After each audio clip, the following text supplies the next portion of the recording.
Welcome to episode 19 of Pop Cultural Marxism from the Brooklyn Institute for Social Research. I'm Izzy Litke, and I'm here with my colleague Ajay Singh Chowdhury.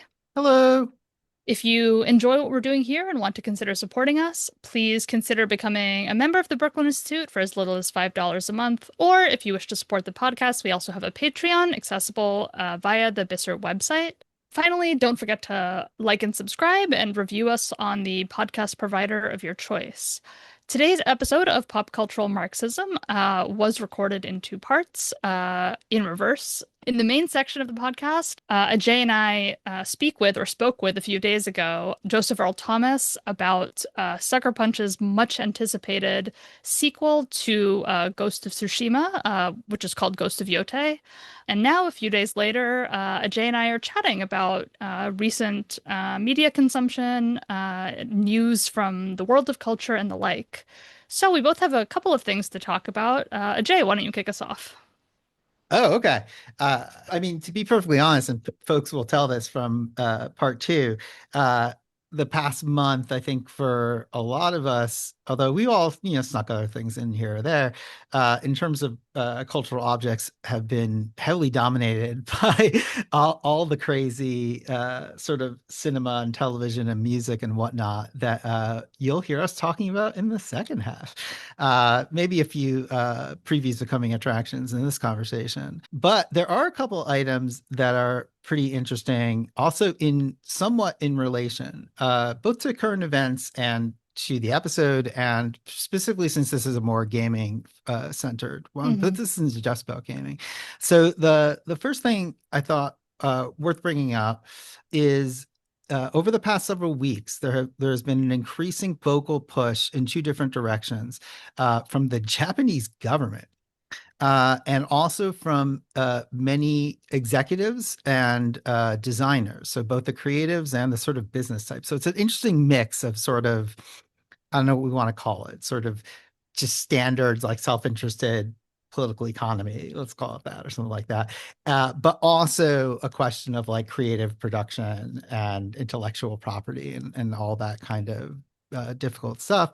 But in a nutshell, what this push has been is the Japanese government in particular, I'll start there, has now directly asked OpenAI to stop scraping essentially Japanese content. And again, it's important to remember that Japan is one of the global centers of the, whatever you want to call it, the global culture industry or something like this. And part of this request literally just states like this is like a danger or this could undermine like human creativity. The actual quote from the Japanese government from about 2 weeks ago was, "We are a country that has captivated the world with the creative power of anime, games, and music." Like this is probably the it's an there are countries or bodies, I should say, like the EU, for example, who have slightly stricter rules even than, say, Japan does. But I don't think I've seen, especially a global north country, take this kind of extreme, like, it's not extreme, but this very open, like, what are we doing? AI might fuck us real hard on the art front. And that to me was really fascinating. So one question I have for you, because this isn't something I've read too much about, is sort of how would you position this relative to either the Japanese government or Japanese corporations' sort of approach to AI infrastructure in general? Because as I understand it, the company has kind of invested quite heavily in its AI infrastructure. Sorry, Um, which company? Japan, I Oh, the mean the country, country. yeah, the country, albeit with sort of governance positions like the one you've outlined. So I'm very curious kind of Yeah, how this sits within their broader regulatory approach to that's a AI. really good question. So far, and this is part of why I brought up the EU, even though like EU regulations I find increasingly like weird, and the EU is almost like this like becoming a anachronistic object. In terms of like actual legal regulatory frameworks, as far as I understand it, in Japan there aren't as much, say, formal regulation as there is, say, in the EU. I think in the US there's essentially none, I think, or very, very, very little.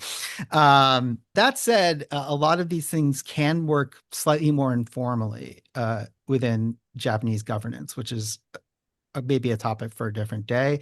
But even within the sort of narrow scope, for example, of cultural production, there's often, like I think we may have even referenced this once or twice, like in many, many episodes ago, but like Japan's culture industry was nurtured and shaped by the government in a sort of like a very directive way. They actually had a name for the program, was called Cool Japan. It's like basically when they noticed people were really into anime and games and Japanese cinema and things like this, and they're like, oh, Hmm. this should be a market we corner. So like there is a fairly tight, working relationship, I guess I would put it, between the companies, but also the companies that would be investing. Yeah, there can be many different layers. So a really good example, I think, could be uh, in fact, this was some of the other items would be even a company like Sony, right, which is the producer of the game we'll be talking about the second half of the episode, or we did talk about. It's hard to do the tenses right here. Within Sony, right, you have some like divisions that are working on, Gen AI, whatever we want to call it, LLMs. And I do think it's important to have some distinction here. While other branches of even the same corporation will be like, oh, we are quite worried about this. There's also different approaches. And here I think holding ourselves only to Japan might be doing it a little disservice, because I think a really nice paired comparison is Guillermo del Toro, right? Hmm. Saying, fuck this, no AI ever in any of my stuff, period. One of his very good friends, the Japanese game maker who we briefly talk about in part two, Hideo Kojima, has been like, embrace is like, we should embrace just the sort of like low rent version, like which is not really LLMs. It's like this other, it's hard to explain, but basically, right, more things are we used to just call basically automation. And he's Hmm. like, oh, we can automate some rote work, but we should Hmm. probably keep this at a distance from other things. So you get a different range of responses. And it's interesting that it comes also at the same time. But I do think you are getting this like ringing of the alarm bell, and put it that way. Hmm. People are like, something is really wrong in the cultural space, which echoes, speculation about financial bubbles and what are we Yes, doing with yeah. this energy and this water and all this kind of stuff. And at the same time, it's coming as another dam is breaking, particularly again from Japan, where you are now having a series of execs. I'll try to share articles into the notes. Hmm. But for example, you have folks like Shuhei Yoshida, who used to head, I believe, the indie division of Sony Computer Entertainment, saying basically like things have plateaued in terms of what humans can actually perceive on this stuff, which is something that does come up in our second part, and that like there's not really much point in pursuing sort of the power race versus more creative ways of dealing with things. And closer to home, the most recent Xbox platform released, I believe, $1,000 for what is essentially like a fancy handheld. I don't know who or what this is for, but basically there does seem to be a rupture between the sort of Hmm. creative side, let me put it that way, of the industry and the sort of general international tech world push, right? The more, which is very financially driven for like making AI happen. Yeah, yeah. I mean, you read increasingly, and maybe this is something we talk about on our end of year episode. I feel like the phrase AI fatigue has become Oh, is sort that of, already a yeah, yeah, phrase? yeah, has sort of started to circulate in the past few months in everything from kind of commentary on just weariness seeing this technology deployed in things kind of as conventional as advertising to in kind of like bigger cultural products. Yeah, it feels like a lot of the signs of a bubble bursting are Yeah, what I mean, there. I don't want to get into the like market augury side of it because like probably yes, but no one knows Yeah, and yeah, yada yeah, yada yeah. yada. But it is a very interesting sort of turn. I wonder. I do think it is perhaps the first cracks of at least discursively, forget the like financial speculation part of the dam breaking and people really wondering like, is this is this worth it? Is this cool? Is this happening? Yeah. And then, just to sort of add sort of some further weight to the question of both like AI, but or like whatever we're gonna call it. I remember Rebecca and I made the joke a couple of years ago of like it's actually like giving it too much credit to call it AI. Yes, yes, yes, yes. But in any case, uh the other I think part of this again is the sort of power side debates just on the other side of that story, which is about power, or just pure simple power, which is like a very interesting thing, although this does bleed over into other cultural realms. I know that, for example, they're going to try to start selling people like 8K TVs, and this is insane. But nonetheless, the increasing pushback, not only from figures like I was just talking about, uh, like super, high level execs and former execs and stuff like this. And I mentioned Del Toro and Hmm. Kojima, but even folks like as sort of mainstream as Hideki Kamiya, who people probably know from action games and all kinds of really a lot of like classics, but like very mostly like a lot of pretty, popular stuff we've talked about in the past. The same message, just to like add to that idea of a dam breaking on both of these fronts, right? So you have these many figures sort of coming out of the woodwork to say this stuff.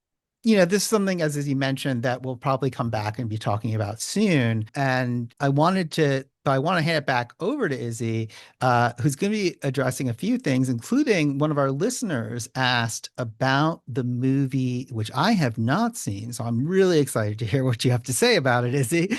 Uh, Yeah. One battle after another. Yeah, before I get to that, I'll just tack a very small thing onto this conversation about AI. And again, something maybe we can return to it at year's end. But a few weeks ago, there were also a series of stories about Taylor Swift's phenomenally poorly received latest Oh, album yes. and the apparent use of generative AI for some of the promotional videos that were released ahead Oh, of the I album. didn't know that. I had just read that it wasn't very good. I actually haven't even listened to it. I have no idea. Yeah. But that fact, right, and the fact that kind of in the aftermath of these stories, the hashtag Swifties against AI kind of went viral. Wow, Yeah, yeah, really? yeah, it did. There is a kind of So like a fan base backlash. yes, Oh, yes, yes, that's yes, yes. wild. Yeah, which is interesting for a couple of reasons. One, kind of as I was looking into this, it does seem that sort of part of the backlash, certainly in this case, is precisely a kind of profound sense of disappointment that the most resourced artists and companies are are the ones kind of doing this. I think people have a real sense that the people who are most in a Profiting. position, the people Yeah. who are most in a position to elevate and compensate artists for their creativity, right, are the ones who are kind of resorting to using this form of non-labor to Yeah. kind of produce their promotional materials. But it is an interesting part of the pushback to this album that I think is suggestive of a kind of broader fatigue Oh, with absolutely. AI.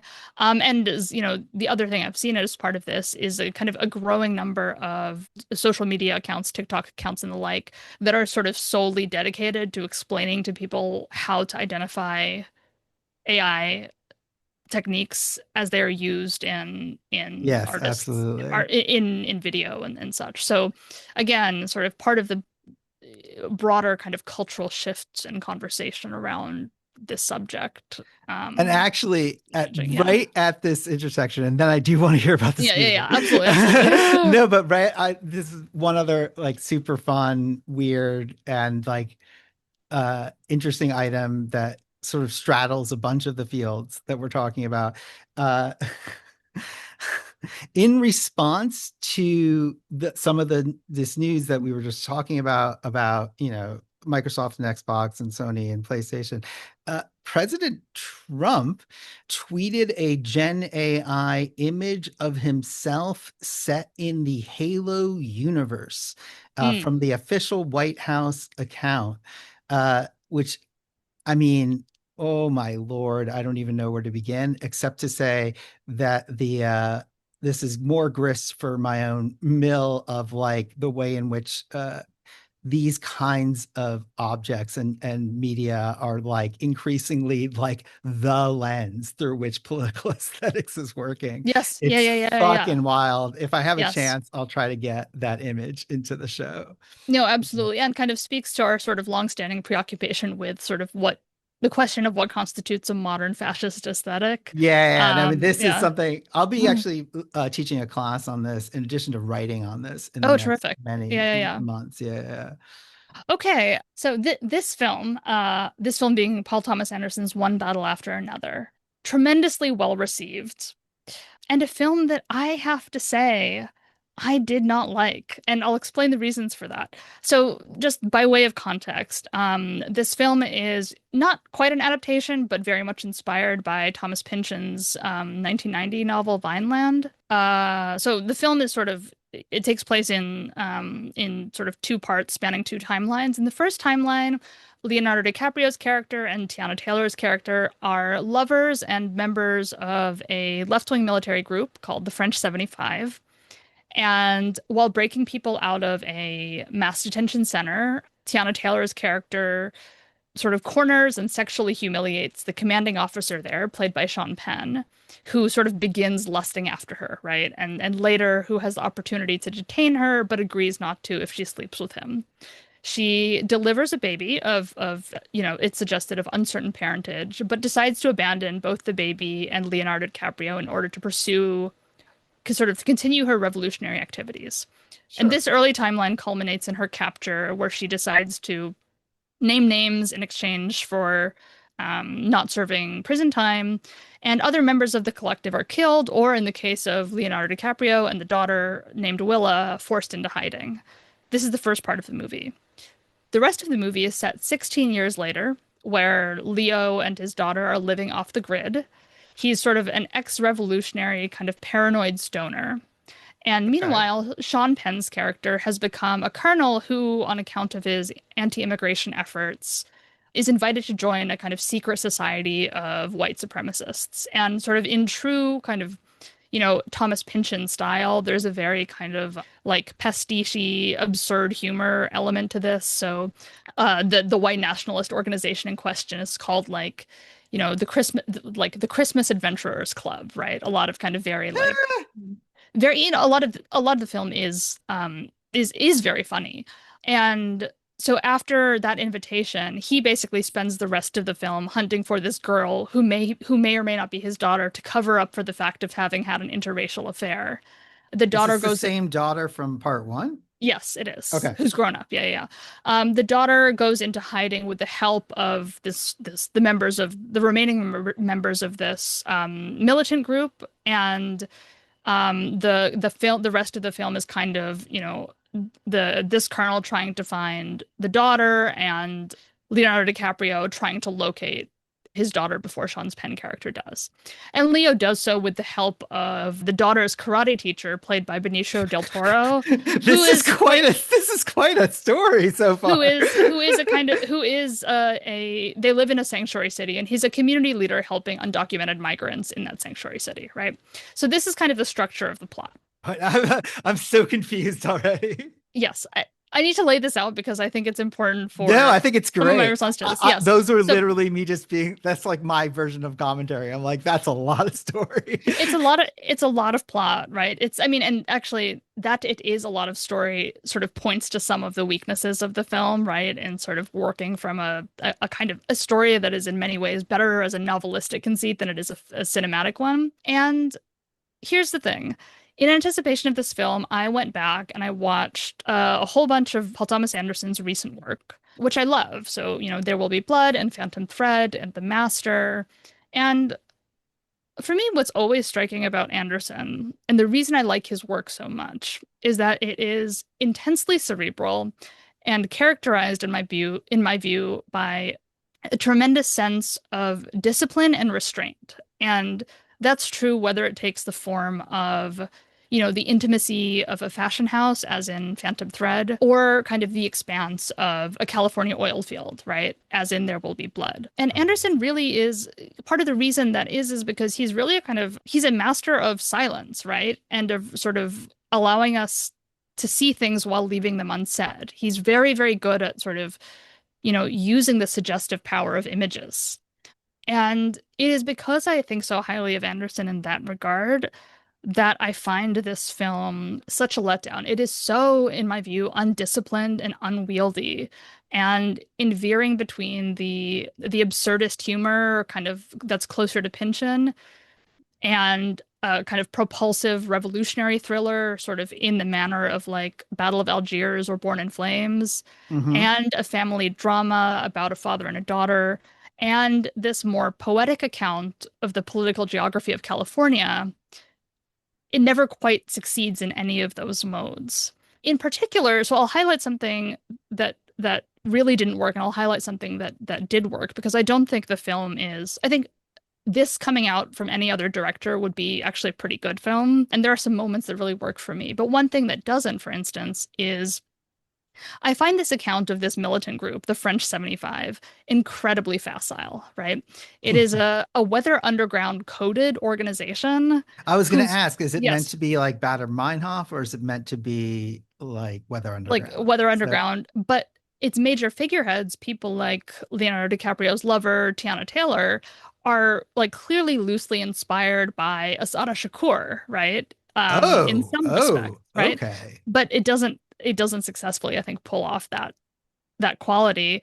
We are led to believe that this group, despite being kind of Weather Underground coded and despite having, all of these figureheads who are, you know, women, like Black women revolutionaries from a generation of revolutionaries, this group is supposed to also have persisted for 16 years in which Leo has been off the grid, and whose current membership, as we see in one farcical scene between Leo and one of the group's sort of current members on the phone, that current membership also appears to include young people who are concerned about like microaggressions. So like even So as a parent, is there like a sub critique happening there or something? Or but I think that both like even as a parody, it's like of what? no, I agree. I'm just like trying to figure like I'm trying to map this still.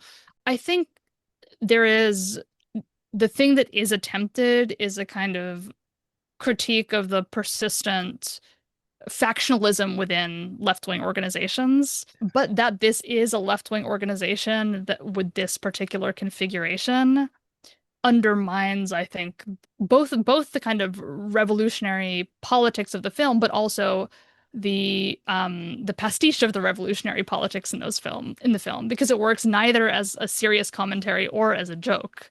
And I think in general, there's so much the dialogue feels to me very exposition heavy and surface level in a way that is really that would almost be better served like you almost think that the plot is something that is more well suited to the kind of temperament of like the Coen brothers, right? Okay, yeah. But in the hands of Paul Thomas Anderson, the moments of kind of farce and humor read sort of in a way that doesn't quite comport with his visual style and the kind of sort of lushness and intensity of what he's able to capture with his camera. And indeed, I think the things that work best in the film And the places where Anderson is most at home are in sequences, mostly without dialogue, that convey something really interesting about the sort of the political economy and the space of California. So Hmm. like I call these like the Mike Davis segments of the film, like a bird's eye point of view from a police helicopter while our revolutionaries are being pursued through downtown Sacramento, and it's dominated by these parking structures, right? And we have this great kind of visual of the insane difference in scale between the street life such as it is in California and the massive kind of parking infrastructures and sort of car-based architecture that surrounds them.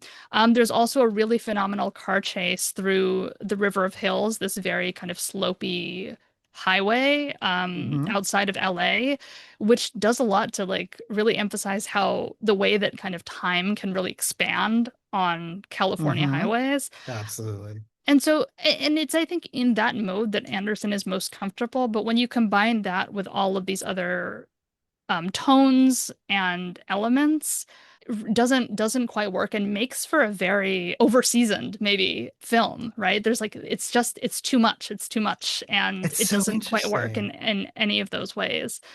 And I've been surprised at how well received the film has been, knowing the strength of his other recent work. Do you mean by critics, or do you mean, because I feel like I've seen very polarized responses to this, Oh, but I have interesting. not, but also I've not been looking. Mm. And it was like listener question and you that put this on my radar. Like, Yeah. I mean, both by critics, but also by a lot of the leftier people whose sort of film diaries I follow. This film is sort of seems to have received 5 stars across the board from the people I follow, and I find well, it very surprising. I will have to check it out in the next short while. I mean, it's interesting to hear you say this. I mean, do you mind if I ask a couple of No, go for questions? it. Yeah, yeah. Like, I mean, when I think about Paul Thomas Anderson, like, I mean, you rattled off a bunch of his great movies, but it's also those like, and I think this does blend really nicely. Like you mentioned, There Will Be Blood, and also There Will Be Blood is also politically very sharp. Yes. Um, Yes, yes, yes. but I think on that list, like some of the earlier, especially the big ensemble things, and that does sound like what this sounds like at least. Um, is stuff like Magnolia Hmm. and Boogie Nights, which generally are A, big ensemble pictures, and B, are these like long meditations on aspects, just like There Will Be Blood, on aspects of the sort of under the seedy underbelly of American society and so on and so forth. Is that stuff there, or is this more of like the kind of ambiguity that we talked about in the episode on Garland Civil War? Yeah, so that's a good question. I think that stuff is there, but because the film is so tonally inconsistent, Hmm. the sense in which it is there feels unsatisfying. Like when it's there, it's either treated with not enough seriousness or conversely not enough playfulness, right? It's like it It has doesn't to choose a quite it lane. has to choose a lane, and I don't think it quite manages to. And the And oh, go sorry. ahead, go ahead. I was going to say the other question is I never saw, because Anderson did another Pynchon adaptation of Inherent right, Inherent Vice. Vice, and I never saw that. And because you brought up the question of like, is it capable? And this guy, weirdly enough, comes up in our second half as well, or will, did, whatever tense come up in our second half as well, Hmm. Hmm. about like adaptations. A question we've talked about many times, like, is this worse? Or is Pynchon really one of these things that's really not that adaptable to the screen? Like. Yeah, so I think Inherent Vice is different from this insofar as it's a more direct adaptation, and this is much more inspired by Vineland. But that's also interesting because the things that Anderson himself adds are not just in conversation with, but almost direct representations of immigration politics of the moment, like of today. Like This Right. film feels like a film you're watching in real time. So what we are seeing is in fact the horror of the present day American immigration regime and the sort of psychosexual elements of sort of white supremacy, right? Hmm. And because he's doing that, one sort of wants to take him seriously for having added those things, right? Because the reality he is depicting is our own, right? There were moments of the film that almost as though that made you feel almost as though you were watching something in real time. I mean, that's how proximate it is to our reality. The coexistence of those politics with the more absurdist, Pynchon-esque comedic bits feels so unsatisfactory, right? Yeah. As both an engagement with politics and an adaptation of a literary style. It's so funny to hear this, and like yeah, I will have to check out this movie.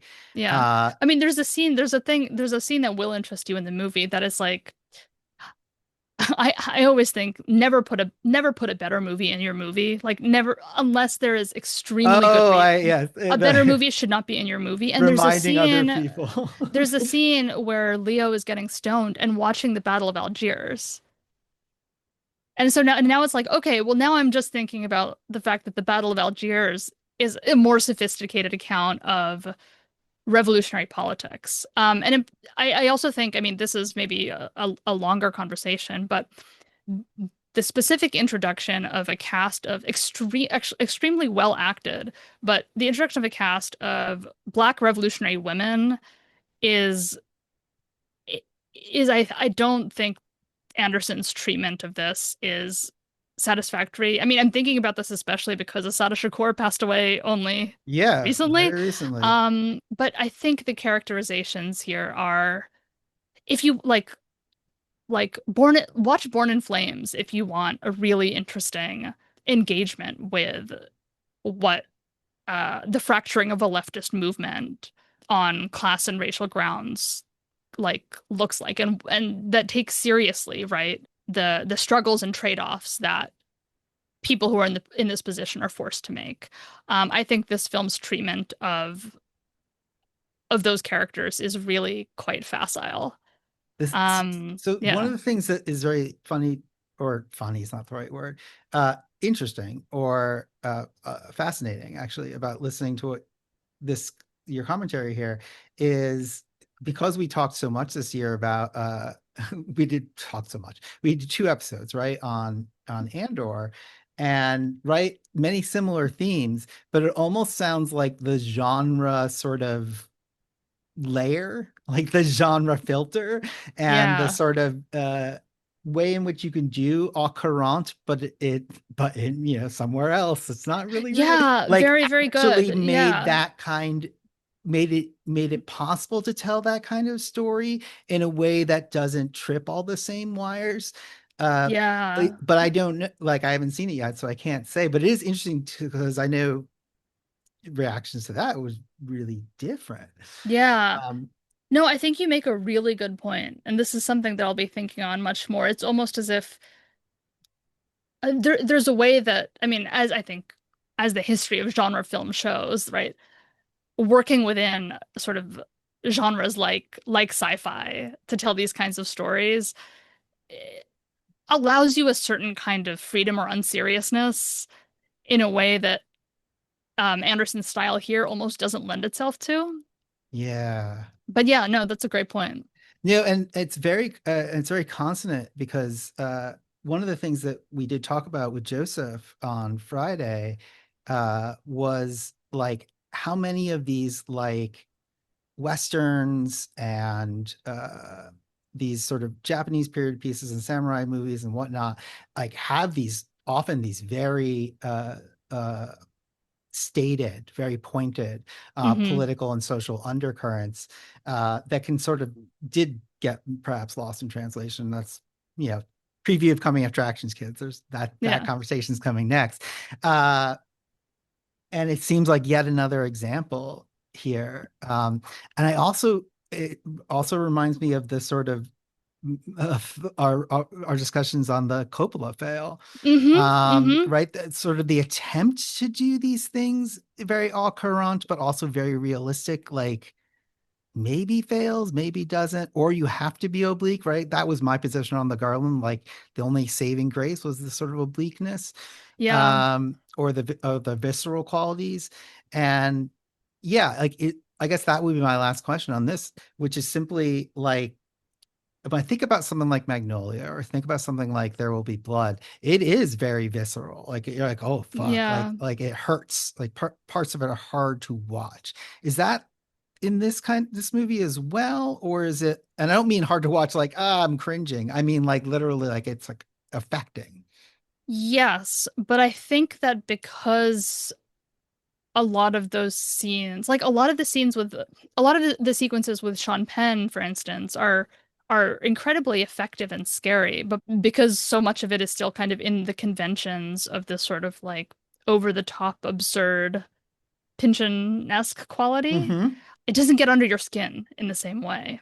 And I think one of the qualities that a lot of Anderson's other films do share is the ability to get under your skin. And I think part of Yes, that that's is a really related, great way of putting it. and part of that is related to his ability to leave things unsaid or to sort of allow film to be the kind of visceral visual experience as that it is. Whereas here there is so much like it's so much dialogue, it's so much exposition, it's so much people telling you what they're doing as they're doing it. So in that sense, right, it sort of loses its affective power.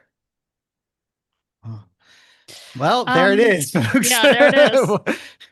And I think maybe I'll just keep it to that one if that's good. Okay. Well, awesome. So we're going to take a very short break. And when we come back, we'll be joined, although it already happened in the past, Mhm. We will have been uh, joined. by our colleague and frequent podcast participant, Joseph Earl Thomas, on Ghost of Yotei. So stick around.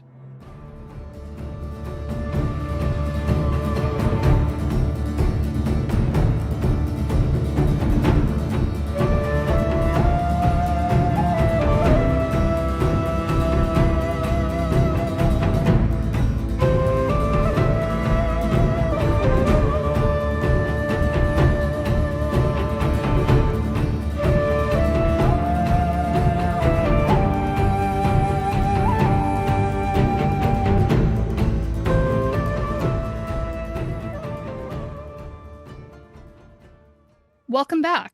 In this segment, we are joined by fellow BISR faculty member Joseph Earl Thomas to discuss Ghost of Yotei, the much anticipated sequel to Sucker Punch Productions' Ghost of Tsushima.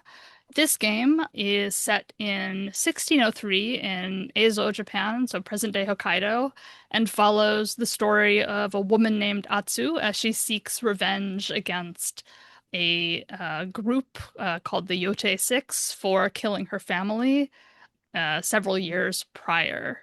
So one way we thought we would do this, Ajay had the fun idea of beginning this conversation by going around and sharing with each other the good, the bad, and the ugly, which is to say elements of this game we thought worked, didn't work, and posed kind of broader gnarly issues, I suppose.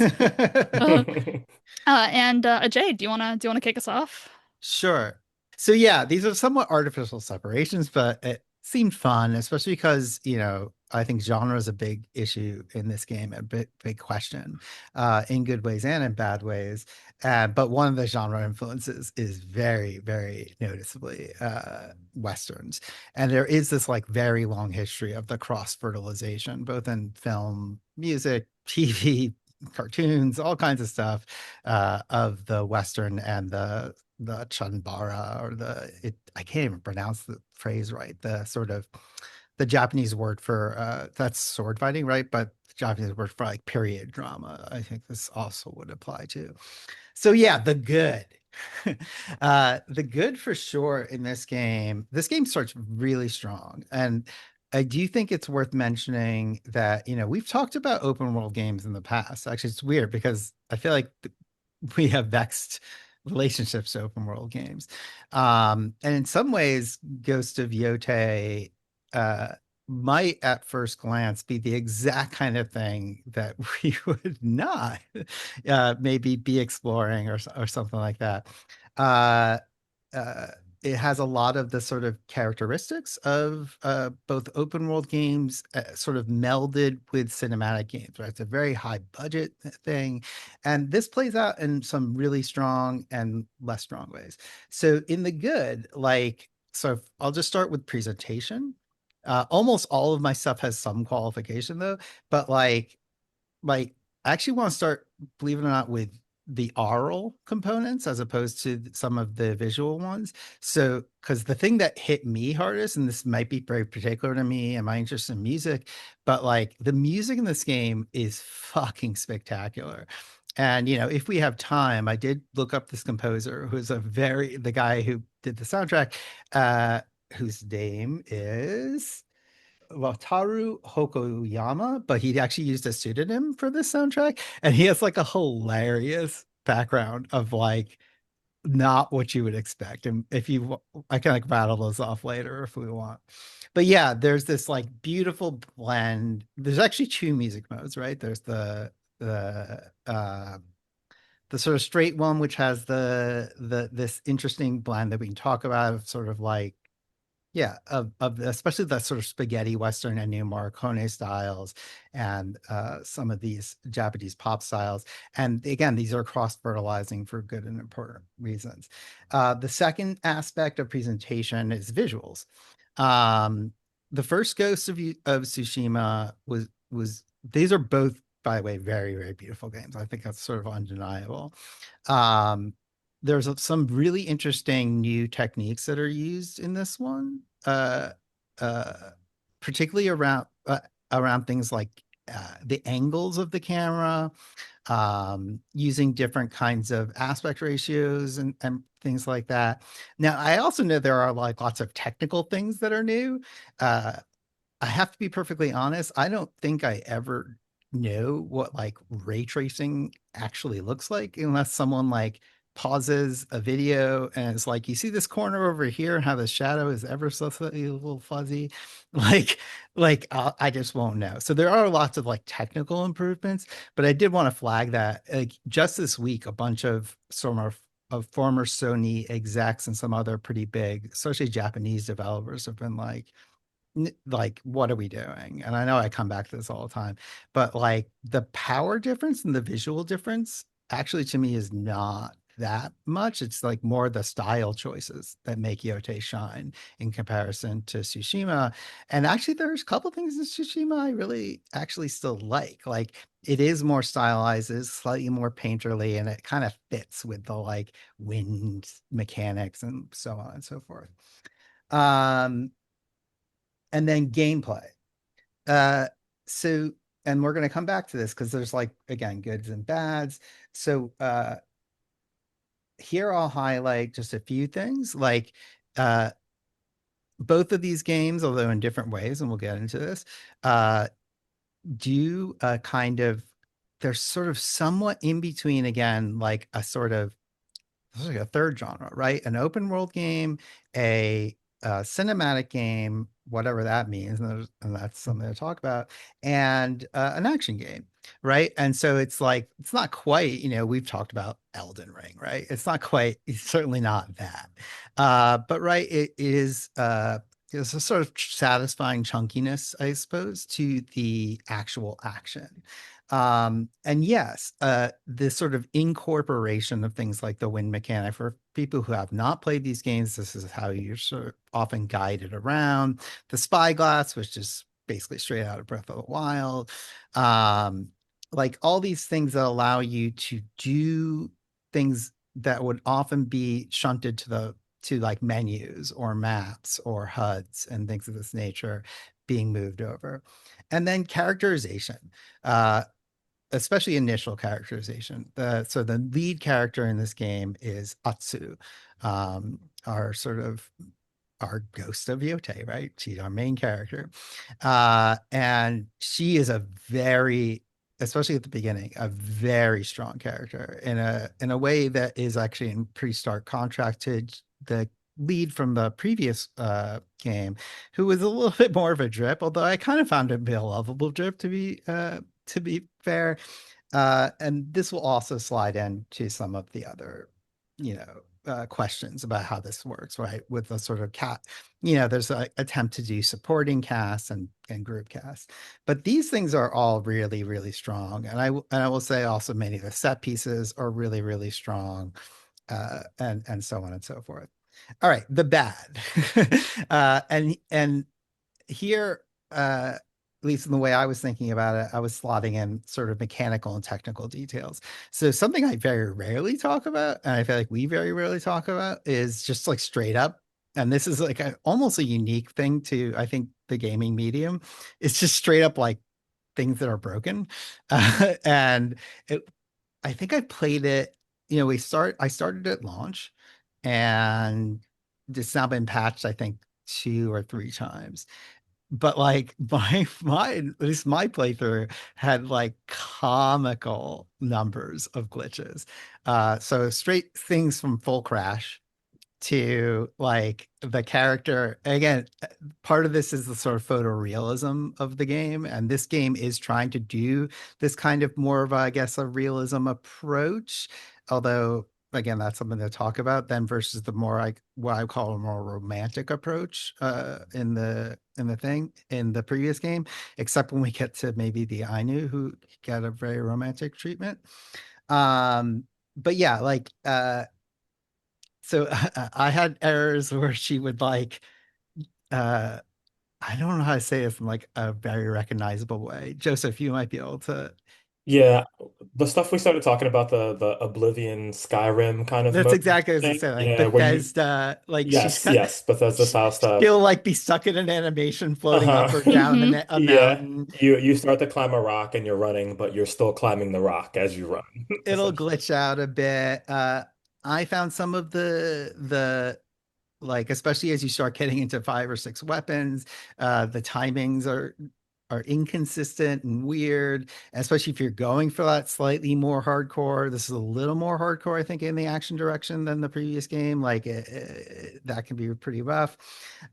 One of the funniest errors, I think this will I'll stop this section, that I have is I didn't do all of the flashbacks. I did do like a lot of this game. Actually, it kind of shocked me how fast I blew through this. And I play these kinds of games with my wife, who loves these style of games. But one of the things that like brought us both to like the verge of tears every time is I don't think we did all of the flashbacks in her like home. So one of the characteristics of this game is you're flashing back. We'll get to the story, I suppose, like as we go through, right? But you're flashing back to her childhood when this, her family is murdered by, or apparently so, by these 6 sort of, how we want to characterize them actually is a self-interesting question, but this is a very classic sort of setup, right? But if you don't do all the flashbacks, she repeats the dialogue. I don't know if any of you guys encounter this, literally to the last moment of the game. So like in the last sequence, like visual sequence of the game, she was like, in our version, she was like, I wonder if my painting is still here. And it's like the high emotional moment of like all this stuff. So like there is some of that going on here. And the other thing I will mention here, and just to keep this relatively brief, this part, is the question of like a more is more approach on, especially on things like combat, especially on things like puzzles. There's a whole section of this game where would put puzzles in scare quotes. They are the world's worst puzzles I have. And I don't mean like because they're too hard. They were not hard at all. I meant because they were so boring that it made me Yeah. like basically want Mhm. to skip the entire section. Yeah. So there is that in there as well. Uh, And then there's the ugly. So for me, the ugly is like a really interesting question. Um, so as Izzy mentioned already in the opening, this takes place at the in Hokkaido, the northernmost giant island currently in Japan. At the time, it was called Eizo. I didn't actually look up this history well enough. I looked up some of the other history well enough.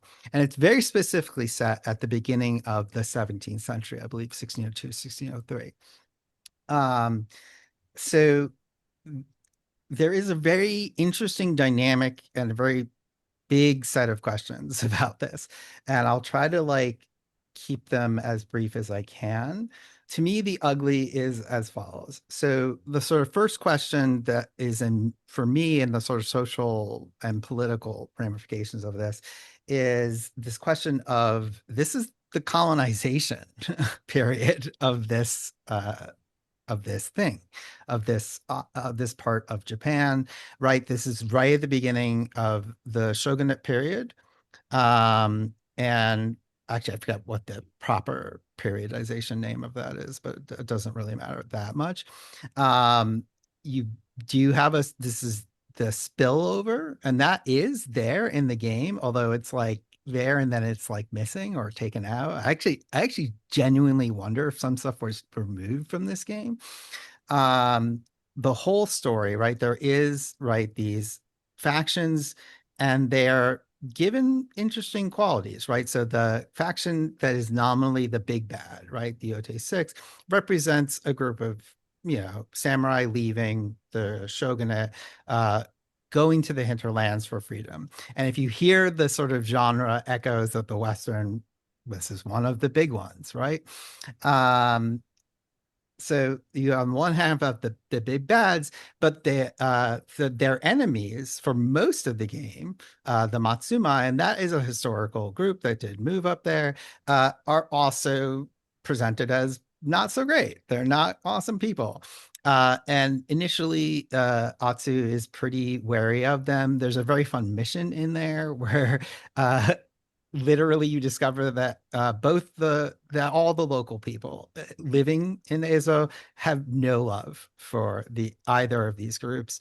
I don't know if you guys played this one where like you discover that they're the ones like burning bridges down and stuff. The this like samurai group is trying to like be like, we're doing public works work to make this like a great modern part of the new Japan. And they're like, we don't want to be a part of the new Japan.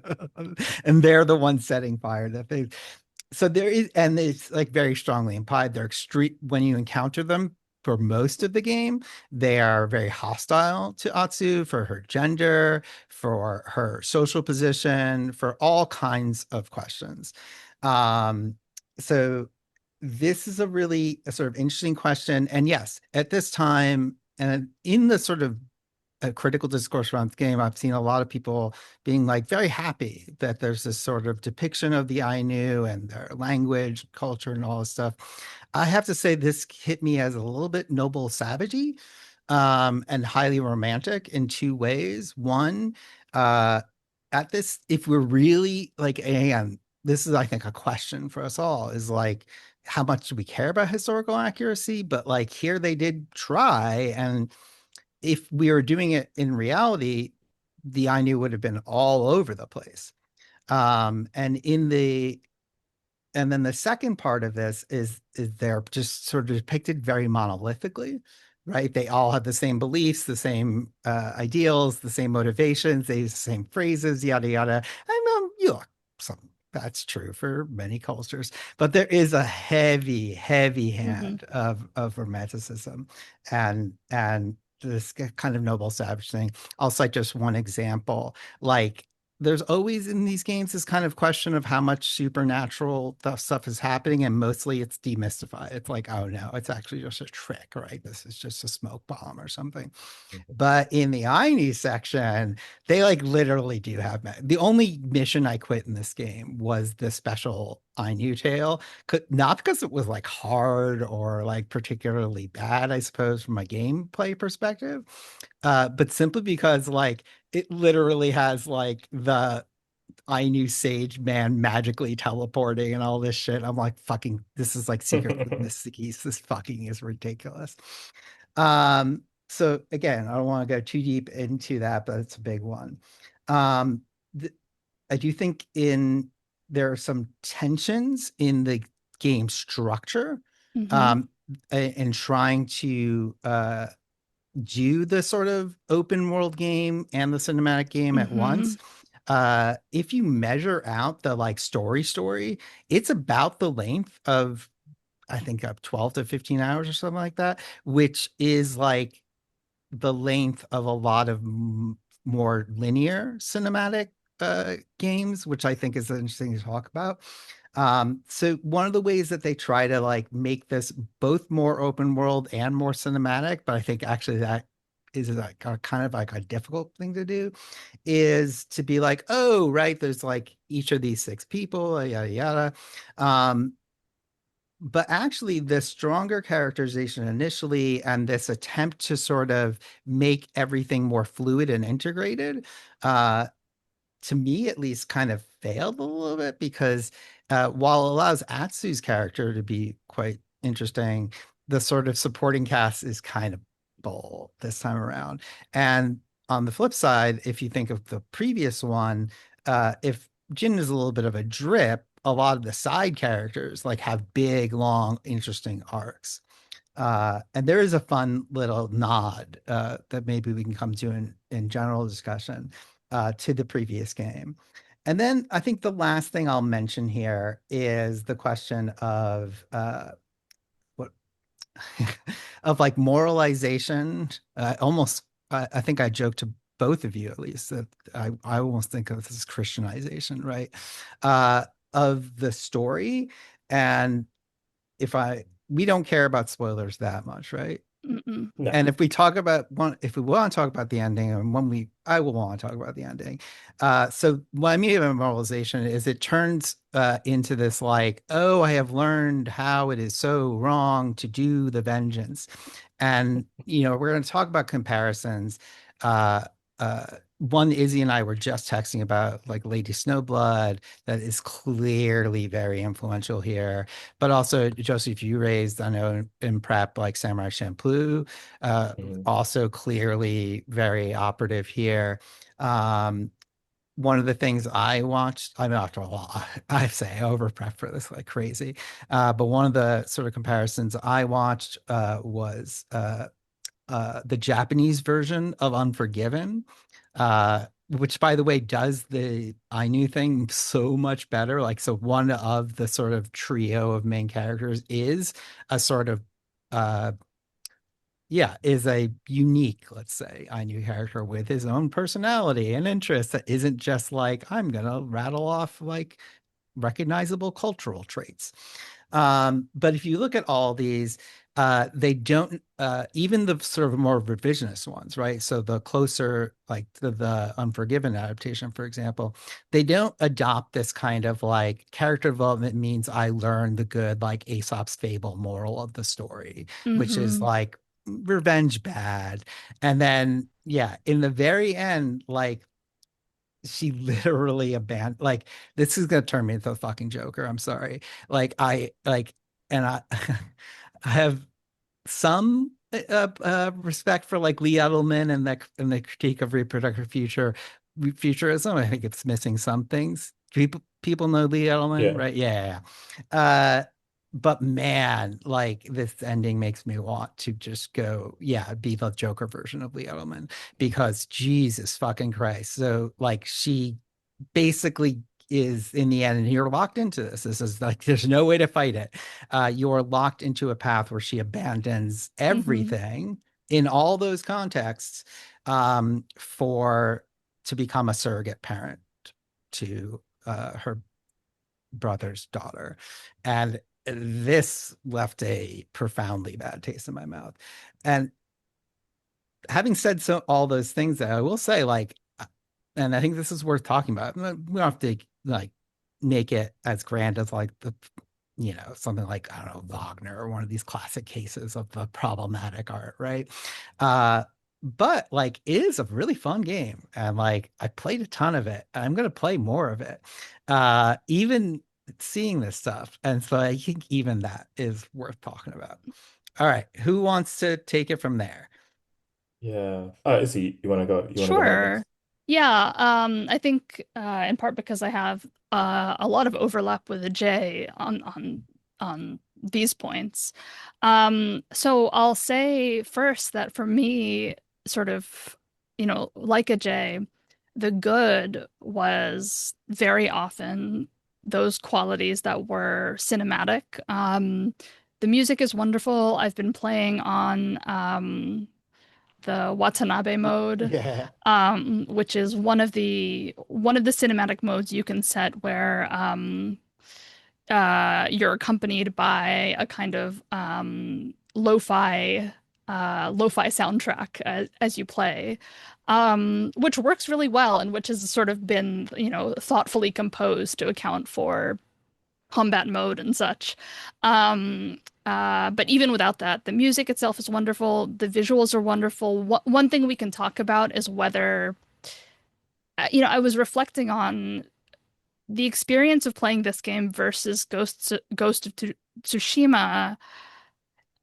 Enough time has passed that I think the kind of visual splendor of the big open world game has I wonder if kind of the appeal of that has somewhat sort of worn off, I think that, yeah, there's as something. yeah, as kind of improvements in technology and in gaming consoles over the past few years have made that experience so much more common, and maybe also suggests something about the kind of entertainment we were seeking in those COVID years, right? Oh, that's very interesting. There's something Yeah. about the experience of playing an open world game now that feels different, and I can't quite put my finger on why, but I suspect that may be part of it. Um, the and just as I've said that what is good is the cinematic, I conversely want to say that for me, the bad is also precisely the cinematic. And there Yeah, are that's elements of this funny. game that sort of, that made me think about, we talk often about medium specificity, and there are Yeah, some things in this game that are sort of better as cinematic conceits than they are as gaming conceits. So the that's main example interesting. for me is a lot of the mid-fight cutscenes are interminable. And scripting in those fights can actually be so frustrating. I'm like, wait, why isn't this working? And they're like, oh, because this is scripted.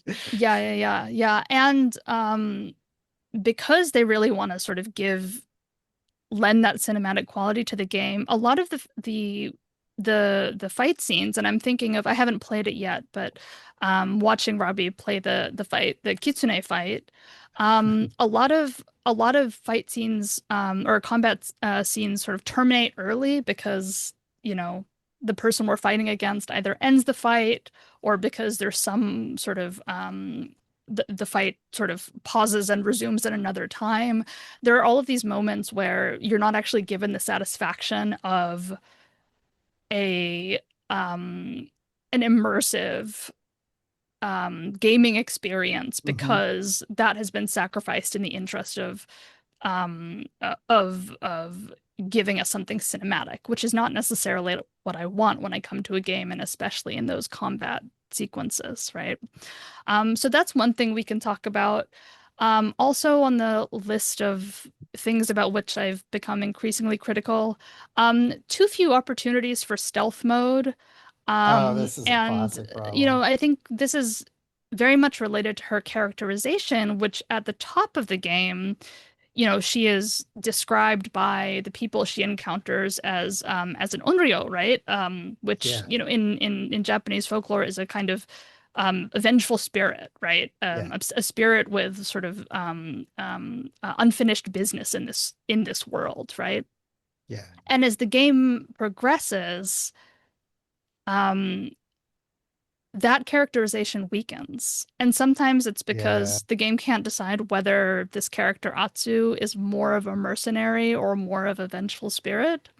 But then toward the end, it is as Ajay says, right? It is completely dropped, right?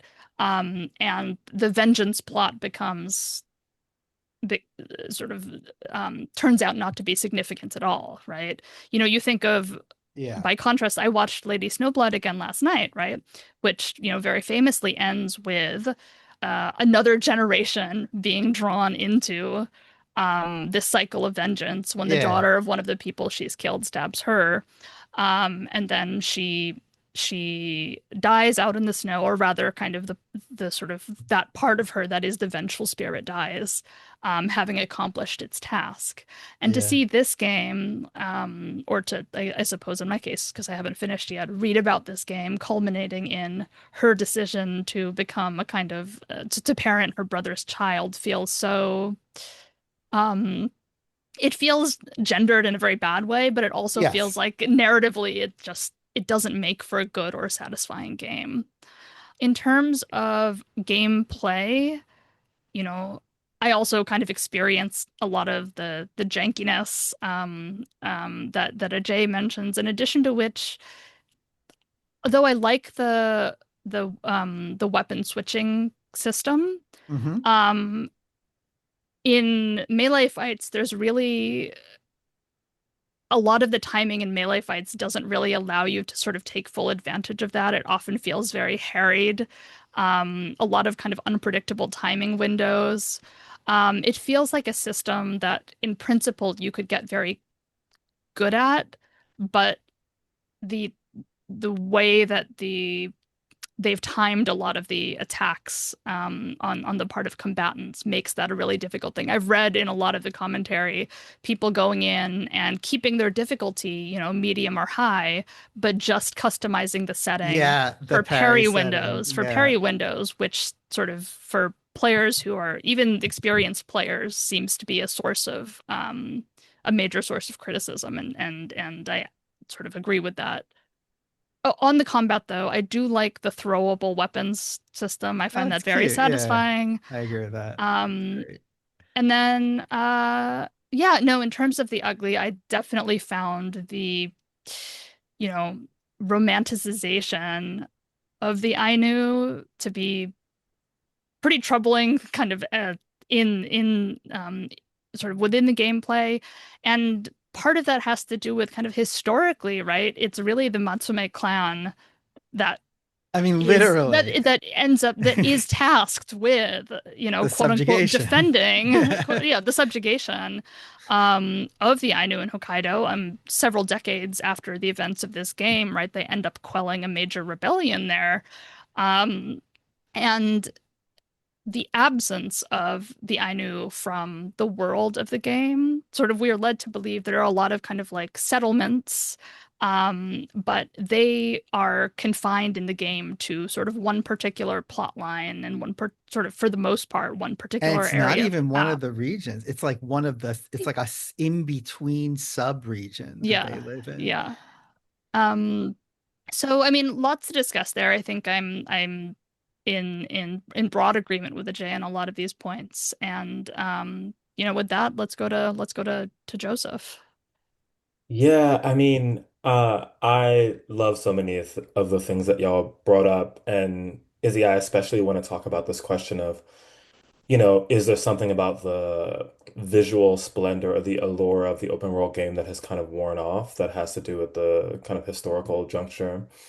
And I remember last time we were all sort of like kind of frustrated with the open world model and where it had gone.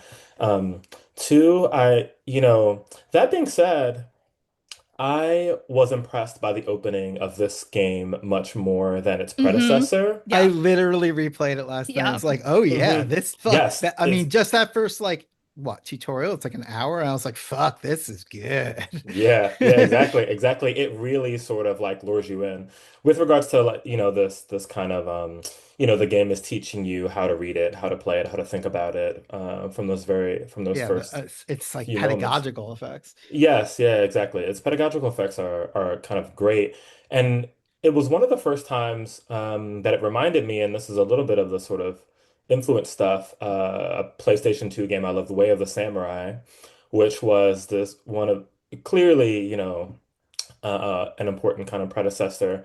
And to the other point that you brought up, Izzy, about the lack of stealth mode where you don't get a lot of opportunities for it, I thought of the Tenchu series, which was also, PS1, PS2 games. Oh, I And like so, those. yeah, I like both of those games, and I'm sort of Which like, all, what is yeah, the and the stealth, ultimate? that's a real stealth games. Right, right. That's like a real stealth game, and I'm sort of like, okay, what is the sort of um combinatory effect of those two? And every time I play one of these games now, I'm thinking about those two games. And I Mm. was thinking about those two games while playing this. And in some ways, they're what feels like a kind of success for me, what feels really good is the sort of texture of the fight scenes.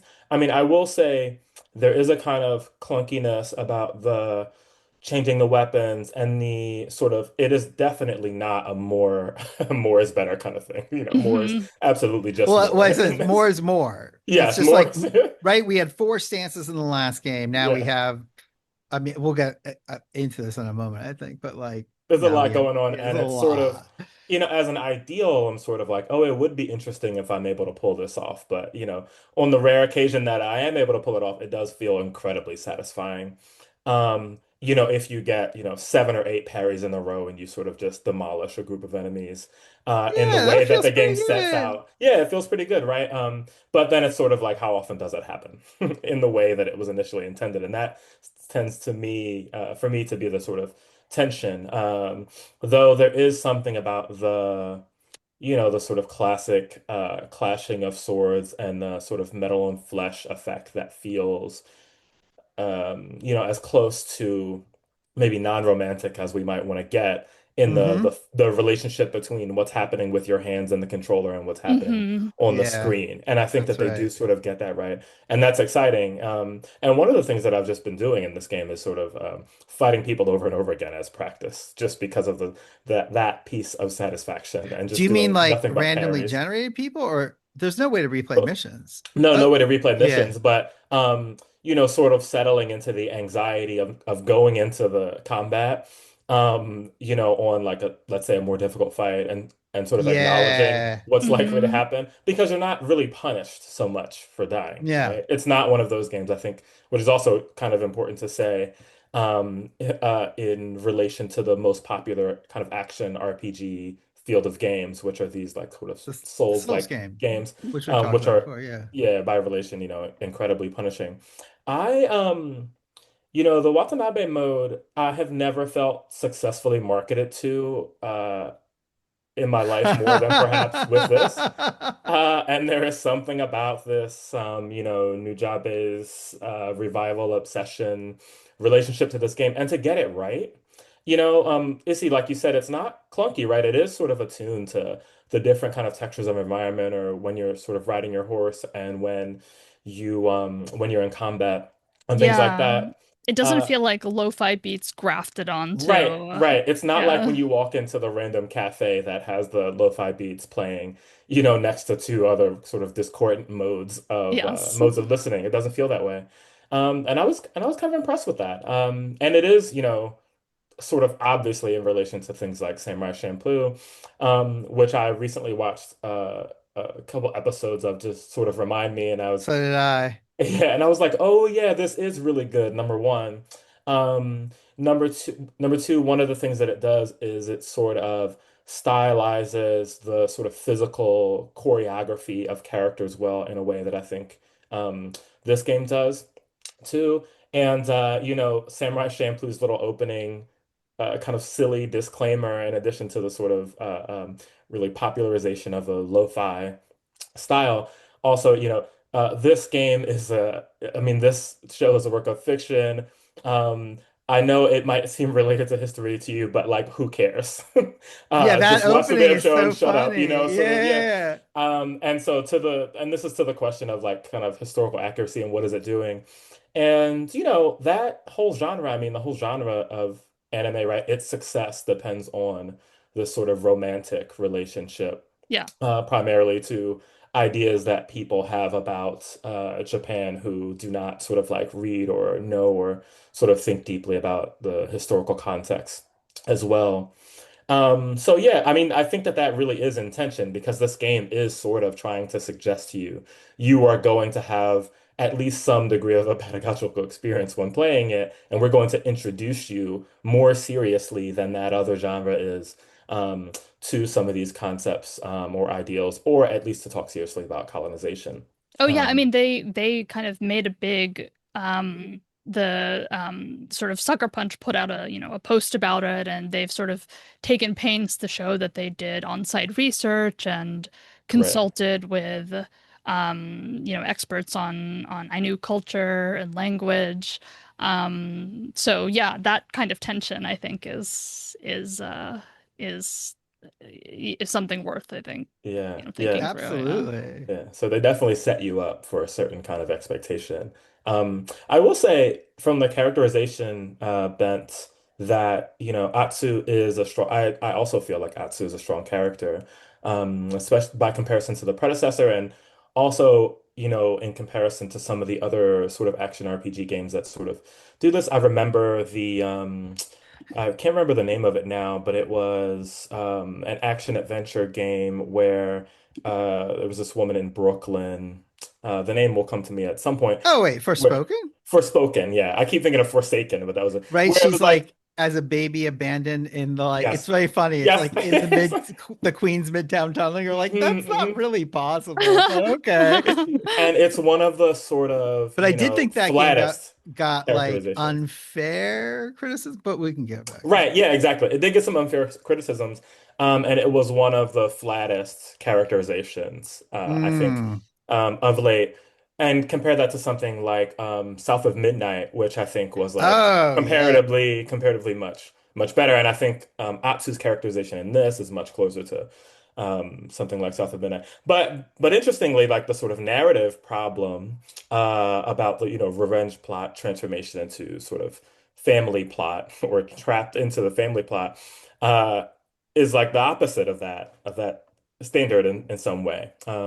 And but I was also thinking while you were both talking about, how if there is a collapse of the revenge plot and the family plot in some real way that kind of matters, that I think has to do um, with the timing of the open world game's problem. I mean, because all of these things are to some extent, right? All the Godzilla movies now are family dramas, right? That's sort of all they That's true, are. yeah. They did not begin necessarily that way, but they are all simply family dramas. There are very few of these things that are not family dramas. And, the family drama can start with this person came and murdered everyone in my family, or so I thought.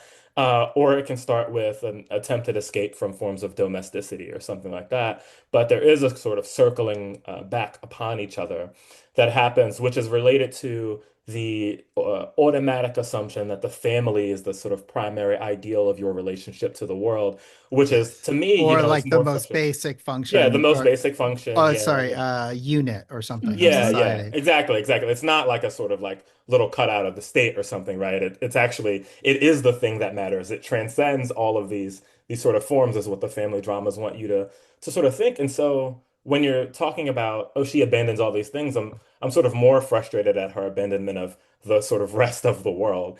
And that is it Yeah. enters into a pedagogical moment that expects you to say, what's exciting about this game is its sort of a worldly orientation and how serious we're taking the era in which we're placing a game. And I'm sort of like, sure, if you want to, help your brother take care of this kid, that's fine. But all of this other stuff as well seems to me, hyper vital Yeah, in and I relation. mean, I think the to sort of to this point, the often the strongest moments of characterization for Atsu are those moments when there seems to be an irreconcilable difference between her and her brother, right? Like it Yes. is narratively compelling to me that Hmm. mid-game we are sort of there sort of seems to remain a possibility that the two of them will have a kind of fundamentally different views of the Yeah. social order they Right. want to live in, And and might that go their the separate ways. Yeah. exactly. Yeah. I mean, and right, that's something that could be really fun to kind of play out or see more We sort should of talk. Yeah. expressly, right? Yeah.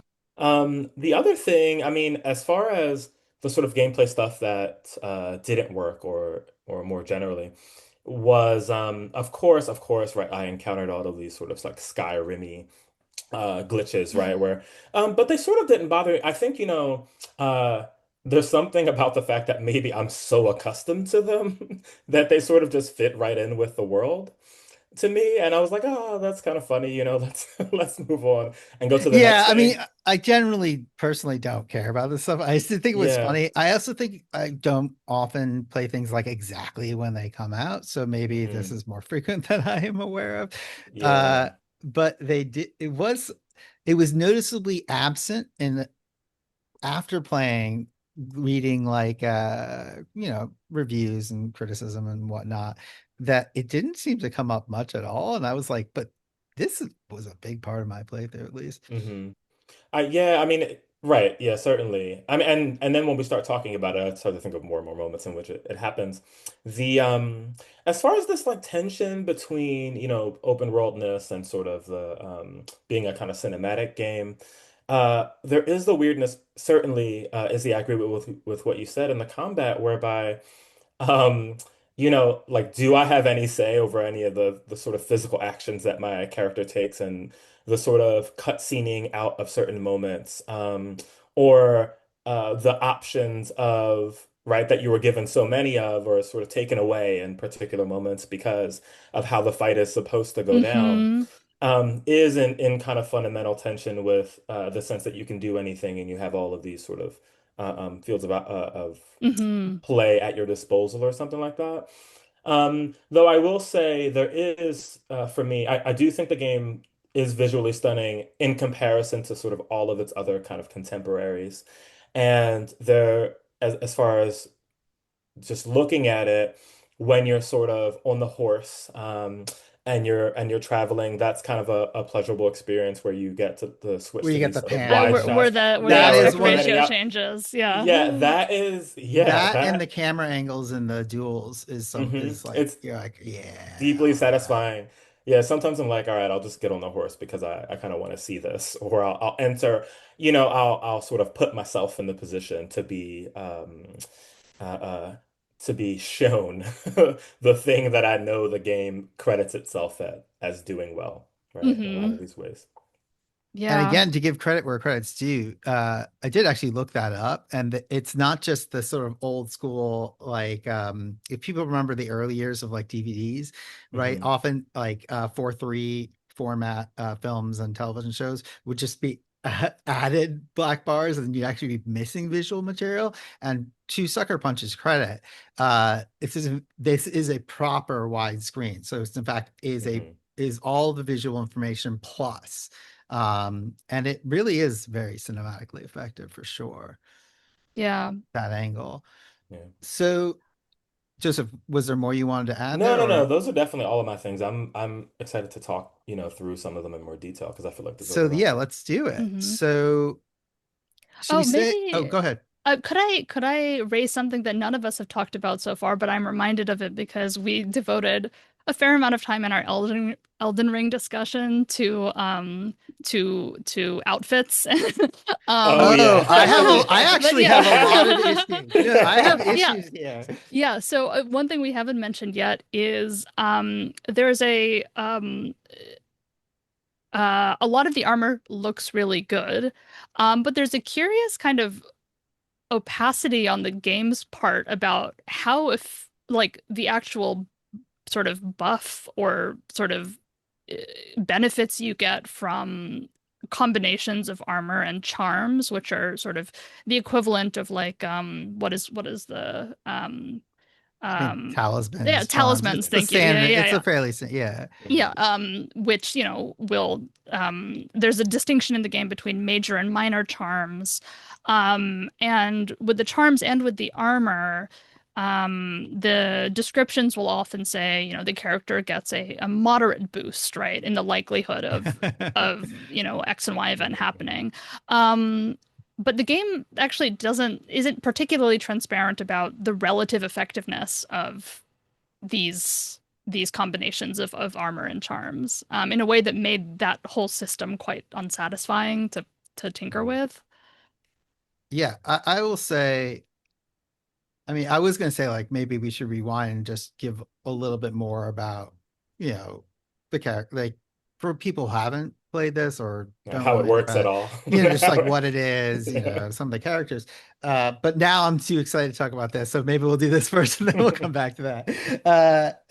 Because and Joseph, I'd be curious to hear about this. See, one thing I really thought that Ghost of Tsushima got right, and it's funny because often, again, in sort of critical discourse, people will be like, "Oh, the fashion element or the cosmetic element, like, oh, it's okay to put that behind paywalls and special editions. Actually, there is at least a couple of things that are locked here, but not too many.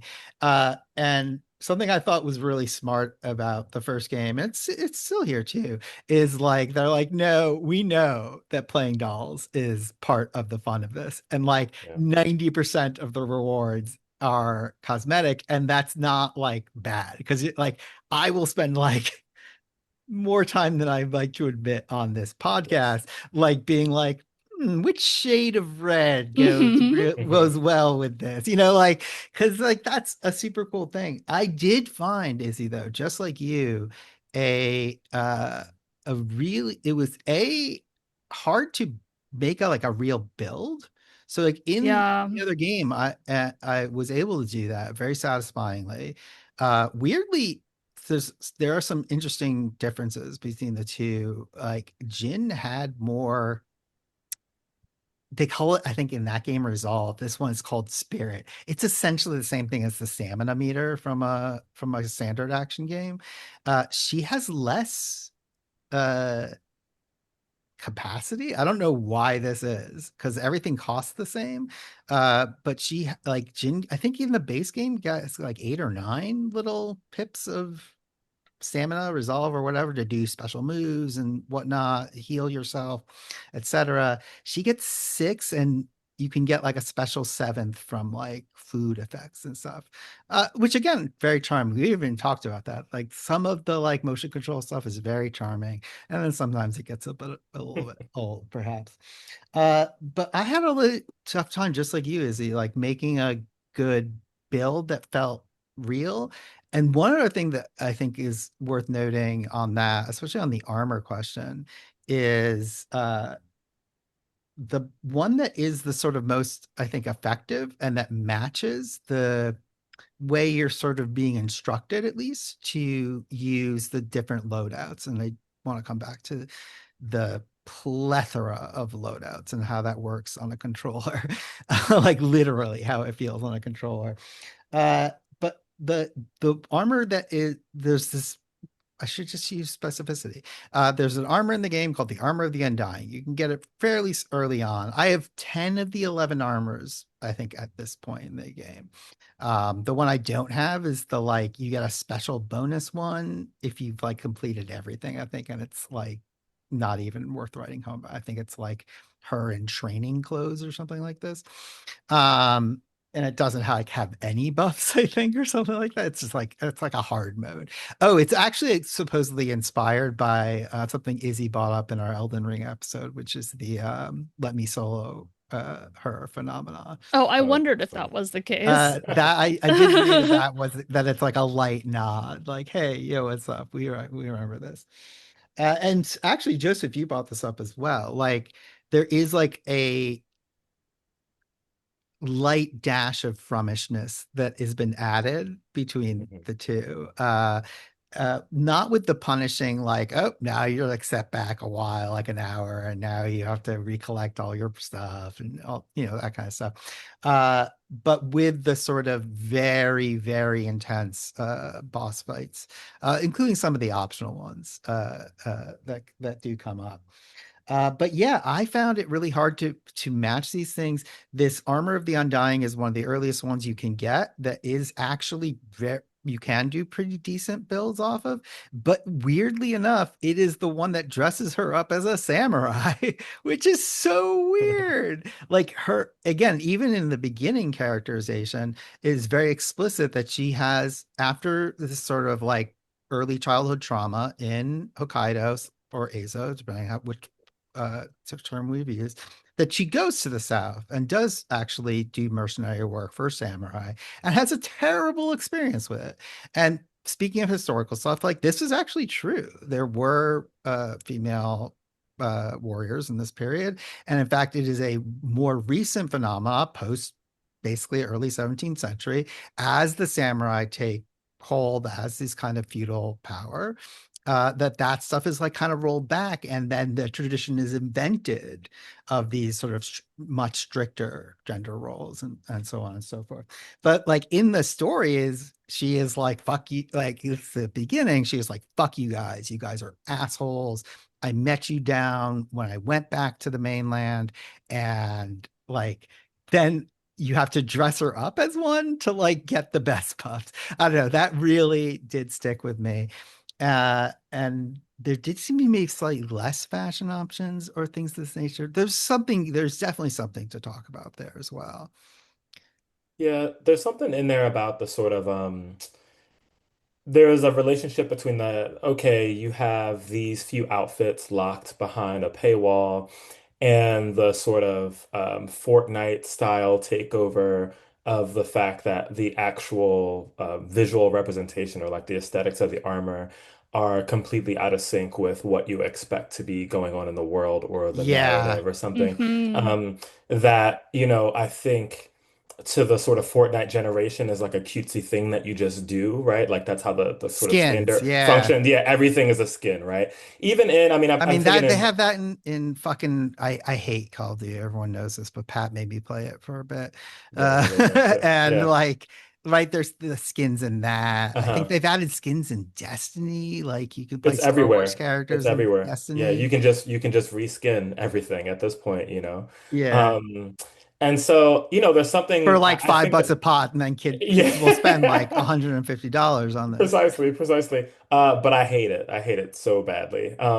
It is, or sort of would be super exciting. I mean, there's a clash between the attention to detail rendered with, okay, your clothes are Yes. dirty with blood, because as a sort of, Dirt, quintessential blood, samurai trope, dust. right? All the blood, dust, and dirt are all over your clothes. But also you're wearing, like you said, the sort of benefit that you gain from an outfit is in direct contestation with what you would Hmm. expect to be happening in the story Yeah. itself, right? All right. So let's maybe rewind just a bit and say like a little more detail, I guess, about like Yeah. just what the thing is. And then should we go into some of the sort of genre questions and comparisons, or should we start with mechanics? Like, how do you guys want to proceed? Well, I think they're related, right? We were talking before one of the times that we talked to Jay, I forget exactly which time, That's okay. but about the sort of like role of the action RPG and what it means to have the differentiation between like a Devil May Cry and sort of Final Fantasy series and where some of Oh, these kinds yes. of games fit The in, character right? action versus Yeah, the character action versus this other character action being like one of the super new subgenres of a video game or something like that. And I think that, we can consider the fact that perhaps what's happening is the fact that there's a sort of generalized blending of all of these genres and the market relationship between trying to give you just more and more, and we're just going to snatch up little pieces from each of these genres, whichever ones we seem to think have, sold best or have done, yeah, have succeeded in the, but whichever ones have the most like sort of TikTok videos about, we're going to take those little pieces and just smash it into one particular game, which I think was sort of what a lot of open world things were doing in the first place, right? absolutely. There is something about, I would say, in the relationship between the texture of freedom that you're given and your ability to like maneuver and control your character that's maybe related to the style of the last God of War game. It's Oh, open yes. world in the sense that It you also can pull has up your map. Yeah, the yeah, go ahead. redemption through Yes, reproduction. yes, exactly. So it's a redemption through Except reproduction sort he's a of thing. fucking like actual like genocidal rapist. It's like Right, it doesn't compute, and she's right, not. Like to be right. clear, like Hmm. But as long as they both have family to care about, that's the center of the yeah, as long as you the have a argument. kid, everything. I mean, Yeah. I know you are a parent. I'm not a parent, but I find this like Well, dicey. I mean, Let's say. there's a difference, I think, between the sort of old school recognition of like, let's say your child is one of many children in the world for whom you have a certain set of social and political responsibilities, uh, and the sort of your child is the magical event in your life that is in and of itself rewriting a set of Right. historical junctures. I mean, And this it is the sort makes of you perhaps romantic. like a better person Yes, or a yes. more And then in caring and of person, itself makes a you a more better person. socialized person. Yeah, which is a I mean, sort of ridiculous, assumption that's being assumed. It's sort of being assumed in all of these things, right? Yeah. So much of the satisfaction of, you know, I'm thinking specifically of Westerns, and because you mentioned Unforgiven, sort of the Japanese version of Unforgiven earlier, like oh, and Izzy, you were under talking about the Clint Eastwood movies, and they're yeah, yeah, yeah. all over this. I mean, Like last Unforgiven time, yeah. begins with him. He has children at the beginning of Unforgiven, and then he's like, "Well, bye. You guys go Yeah. stay with the neighbor, and I'm gonna go do the revenge quest." And sort of, I wish we had. It almost feels like there was a trepidation about having this Yes. character. This is Um, literally in my yeah, notes. Yeah, no, yes, yeah, please yeah, say yeah. it. Yeah, There yeah. was a trepidation about having this woman, uh, um, uh, character actually kind of follow through Do with it. the full, um, follow through with a quest of this sort and experience the kind of the tragic consequences of that, right? In terms of sort of, it's much more sort of narratively rich to have a character who, you know, reaches the end of a quest and has to sort of reckon with the all that she has been unable to do because this has been a kind of single-minded pursuit, right? Sure. Yeah. Hmm. Um, rather than kind of having it end in this way. Oh my God, there's so many. I think so. Yeah. I think if we oh God, there's so many things to say. I'll add one cutesy bit to the pile, and then we can go back to like setup, and I think we can work from there. It does sound like some of these comparative moves will be some of the places that are best to start. But the one other one I forgot, but is really important, uh, is or is really cute, like, and it speaks, I think, of the more positive direction, the more sort of clever things they're doing.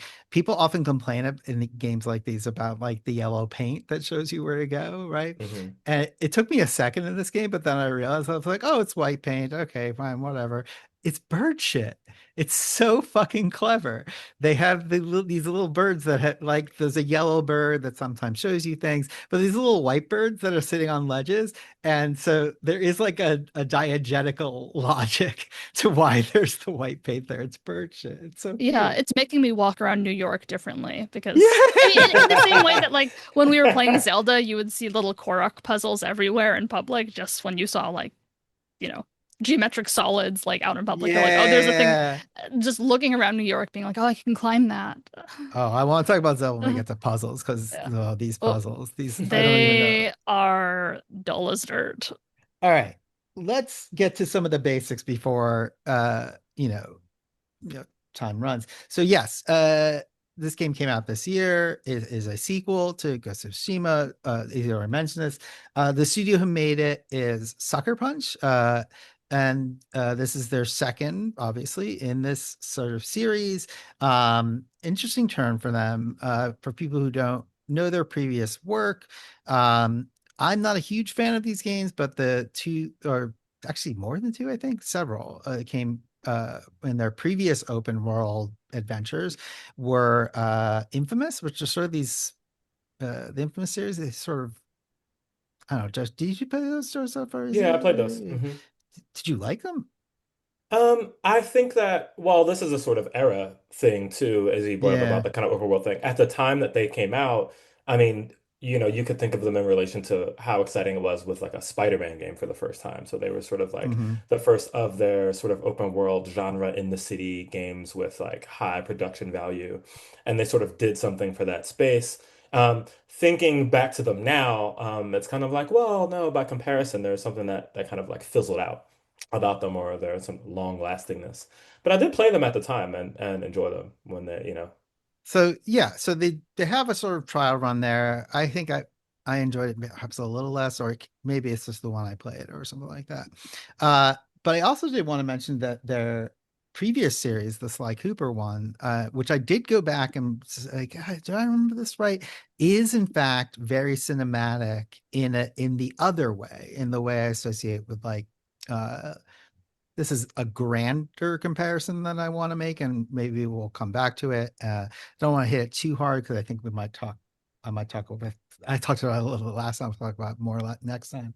But in that sort of more Hideo Kojima fashion, where it's like tension and release and sort of pacing that matches sort of cinema, and where scenes aren't interspersed necessarily with gameplay, but are separated.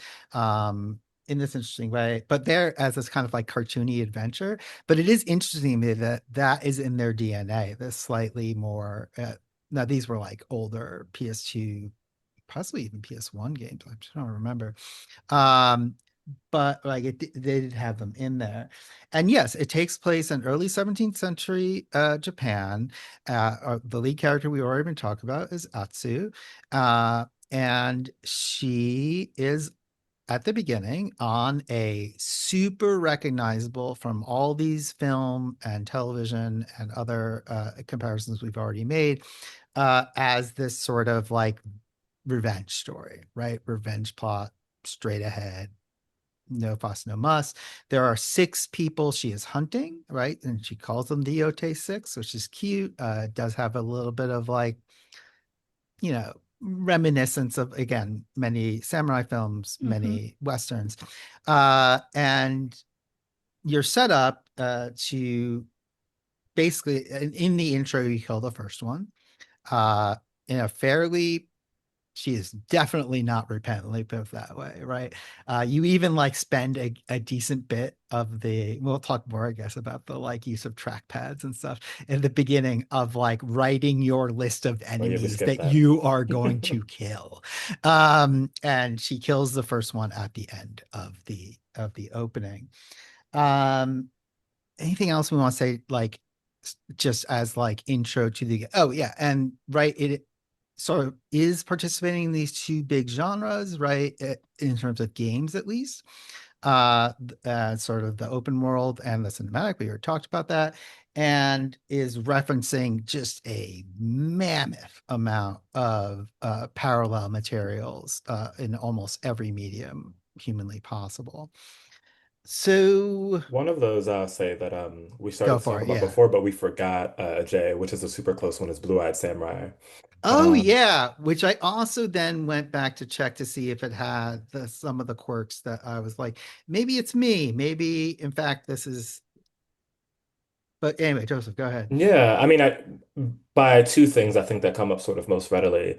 One of which is that your character is not sort of, Devil May Cry Dante style figure who sort of, gets stabbed and shot up and just like keeps it moving, but there's a sort of texture to her humanity or ability to be harmed and a grit to the sort of both technical and visual aspects of the gameplay, right? And style. And this even comes up in the kind of opening tutorial where, you're forced to be, so you could be, whooping whoever's ass, but there's moments in which you are forcibly like stabbed, and that is like a part of the introduction to the world or how it functions. Yeah, And the other part of it is, of course, revenge plot. So like at the level of narrative, but I think Blue Eye Samurai, of course, is different in the sense that it isn't a sort of complete recapitulation to like the family or domesticity or anything. It's sort of like, even though it sometimes acts like it's tricking you into that, it's not actually what happens in that program in the same way. fair.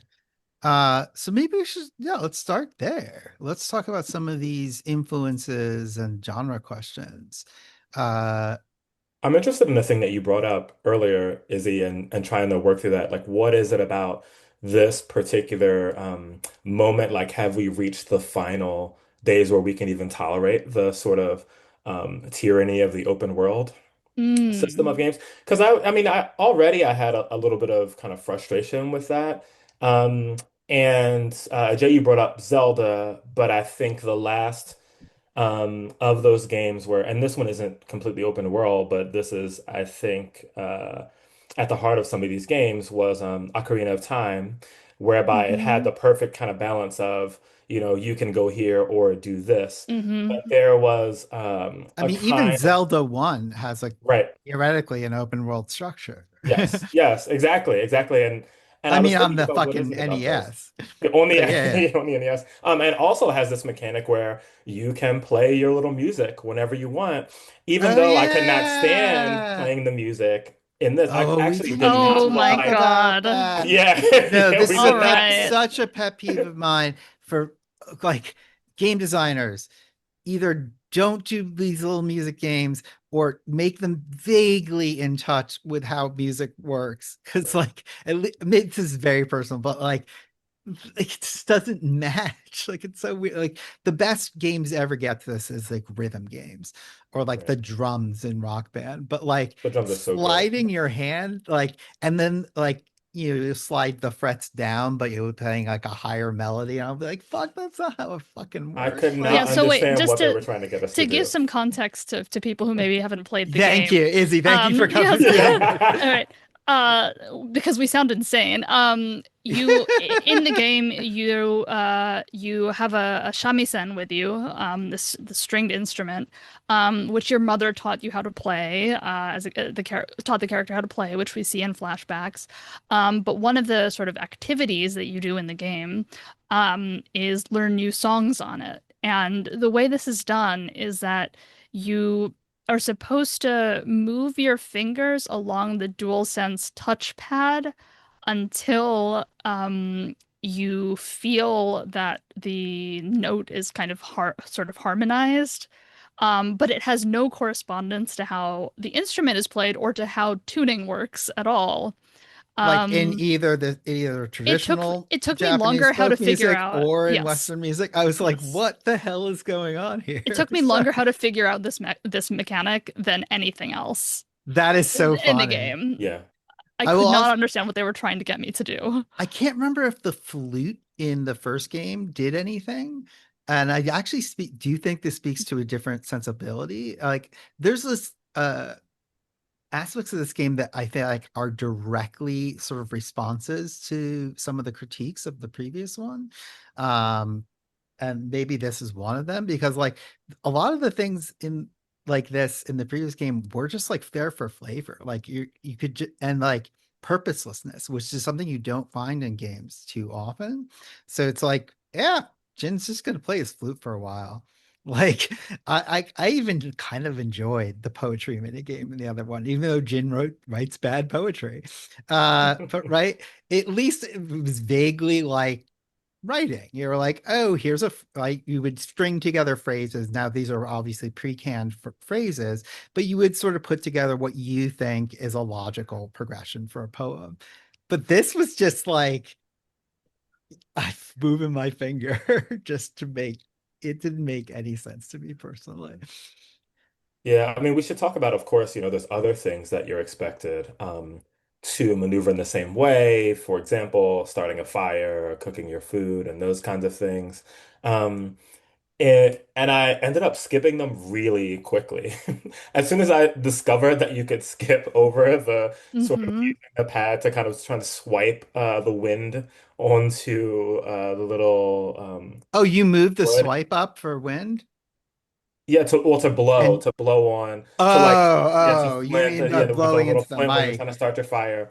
That's the old Um, Nintendo DS trick. Yeah. yeah, yeah, and I was sort of like, I don't know. They kind of felt. I mean, I thought to myself, were there people who every time they set up camp did that? I can't imagine doing that. I mean, I maybe think some every people time, did. I yeah, actually, oh, this is like not something I'm supposed to talk about at all, but it's cool. Like I have a soft spot for a softer spot than a lot of people are into games for motion controls, simply because, and Izzy and I talked about this in the last episode. Like, I still do think there are a lot of barriers to entry in gaming, yes, and motion controls was an attempt to lower that. And I do think, for example, I don't know if I actually ended up enabling or using this. I don't think I did, unfortunately. So I can't speak to how it works. But like, I think this also does have things like gyro aiming, which is like very Yes. intuitive for, again, maybe more, what's the word I'm looking for? Yeah, people who are entering or trying to play a game for a first or a second time. And it's just very intuitive because you're like, I want to go up. So you just move the fucking Hmm. controller up and so on and so forth. That said, yeah, I eventually started skipping these two. I've thought they were cute for like one or two times. And then they're like on the 80th time because the camp mechanic is very important. You're like, I don't care about cooking my fucking Yeah. salmon anymore. Yeah. I Yeah. mean, I think that the mini game elements and the puzzle elements, we can bring this together with Joseph's question about the sort of, exhaustion with the open world aspect of the game, where it almost feels like one thing that could better sell me on the open worldness of the game is if those additional elements were more well developed. So either if, the puzzles were more challenging and varied, or if these sort of slower elements of the game had a kind of in-game, if there were an in-game incentive to do them. Yeah. But as it stands, it's like the mechanism isn't good enough to sort of be a sort of standalone slow gaming. Sort of like a Um, pure, just like exactly. I'm enjoying the Yeah. beauty of the moment kind of Yes, thing. like the Yeah. what is the herding game that you recommended to Oh, it's called, I think, hurdling. herd yeah, Yeah. herdling. So it's right, they're not sort of Yeah, it's seamless not enough giving you like to a contemplative moment just exactly, to like exactly. They just kind of feel annoying. yeah. Hmm. But I think Uh that that's related to this question about the soft spot for those mechanics too, Ajay, right? Hmm. It's kind of like, you know, in the narrative sense, I'm sort of like, yes, I recognize the attempt at, creating a kind of formative representation for this particular moment and the Ainu and but I mean, you do have to take it seriously and do it well. It can't just be an annoying tack on. Right. So if those things matter, then what Hmm. does it mean to sort of foreground them rather than to say like, all right, we got a more is more approach sort of to every single aspect of the game. Yeah. I mean, on the question of the game genre, and I think we can maybe invite in then the sort of other media comparisons here, because we actually have so many on the table already, and some we haven't mentioned. In terms of the open worldness, like, are people just getting tired? I mean, the truth is, I mean, people or us or critics, like, who is saying, because like one of the when the first game in the series came out, and this one too, the constant comparisons are to these sort of what's often referred to by game designers and others as a sort of Ubisoft model, right? The sort of Assassin's Creeds, Far Cries, and whatnot. Uh, Games that, frankly, I find not very good. I don't like them. I'll just be blunt. Uh, and and it does do a lot of things that push back against that. So like uh in ways that I do feel like it's learning from some of the more interesting open world games that we have talked about in the past. So uh right, the sort of like you theoretically can, although then the game sort of shoves in your face alternative things to doing it this way. You theoretically can play it basically almost without the map, right? If you just use the spyglass and the wind and all this stuff. And I will highlight that wind mechanic again because I think it is just such a great, it's like one of my two favorite, like, okay, help me not get lost in the game, like, version of this. There's also the trackball that Monolith Soft uses in a lot of their game, where it's just straight up like, just kind of follow this ball if like for the thing that you have said you wanted to do. But and this is a thought I had about with the open world question as well. Like for uh the we mentioned this a little in the setup, but like in the first game, uh the solution was clunky. I will admit this totally, which was just like the story parts were over here and the rest of it was over here. Right? That is a solution. Um, to how to do these two things at once. Um, Another comparison in this sort of gaming space that I think is germane here would be Red Dead Redemption, particularly Red Dead Mm-hmm. Redemption 2, especially with the mix of like the sort of mechanical problems, but with a big overarching story. And there you had some similar problems. I'm one of these people that's very fancy about that. Like Danielle loved the story and was the person who like kept us on that game. The actual playing of that game is like so scripted that it's like again this very odd mash of the sort of open world genre. uh and it is interesting to think about like something like that. And then I had played just before this the remake of Metal Gear 3, and I don't really want to talk about that too much, especially because I'm not sure even sure if they really needed to make a remake of Metal Gear 3. It's still the same game, still the same shit. But again, that is one of these Kojima games who is very, very into cinema, and it is paced like cinema, and but it is very, again, to use a phrase that Izzy mentioned, medium specific, right? So it's like, oh, in movies, perhaps you have to do things this way to create tension and foreboding and yada yada, and it will do that in the gameplay section, and then the payoff will be this complex sort of movie you watch, almost like, okay, I sit back and I watch my movie, and then you come back in. So there are ways of solving this, I guess, in the gaming media medium. But yes, there might. We've talked about open world fatigue before, and I was actually going back to some of our previous discussions in preparation for this one. And one thing that we all noted in talking about Elden Ring, for example, is their solution for the open world versus sort of the narrative is the sort of Metroidvania solution, right? It's all there in lore. And then what is there sort of on the surface is almost like operatic. It's gestural, right? It's Mm-hmm. like, I'm just gonna kind like you literally, the animations are just like the suggestions of things Mm-hmm. happening. And then we've talked about in the Zelda open world games, right? That like there is some cinematic language. It's almost like the language of silent film, right? And it's very light. And so like again, these different sort of approaches to storytelling can work. But here we do have these two very different, and very overt approaches. I mean, it's right there in the display settings. So we've talked about or in the mode settings, let's call them. Right. So there's again, this is returning the Kurosawa mode, which turns it into a black and white, right? Akira Kurosawa, the very, very towering figure of this genre, whatever you want to call it, the period piece, the sword fighting movie, the samurai movie, right? He does other stuff too, or did other stuff too. There's the Watanabe mode, Shinichiro Watanabe. So Joseph already mentioned Samurai Champloo. People will also probably mostly recognize Watanabe from Cowboy Bebop. Again, genre mashups everywhere.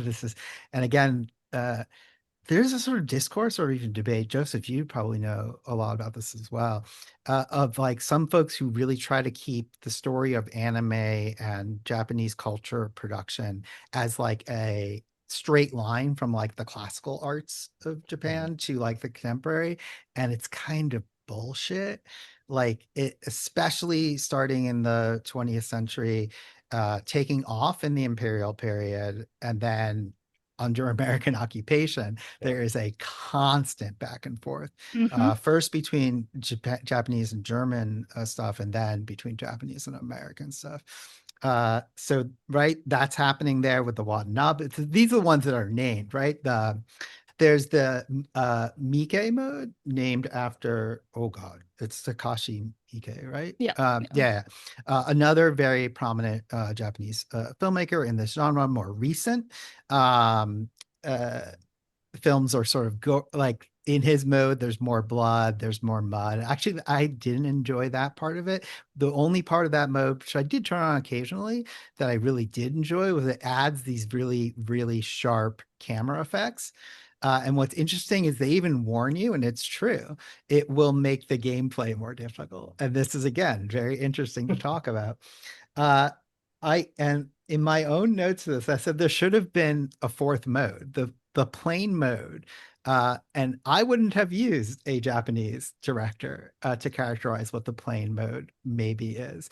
I would actually call that like Tarantino Yeah. mode, because although I do think Kill Bill is a really interesting comparison case here as well. In addition to like Lady Snowblood, Samurai Champloo, many of the things we already mentioned, the early Samurai trilogy, so many Yojimbo, Magnificent Seven, all these kinds of things. But Kill Bill is really interesting because that is also an adaptation, a Western adaptation of not exclusively Japanese. There's also some Chinese martial arts films and stuff in there.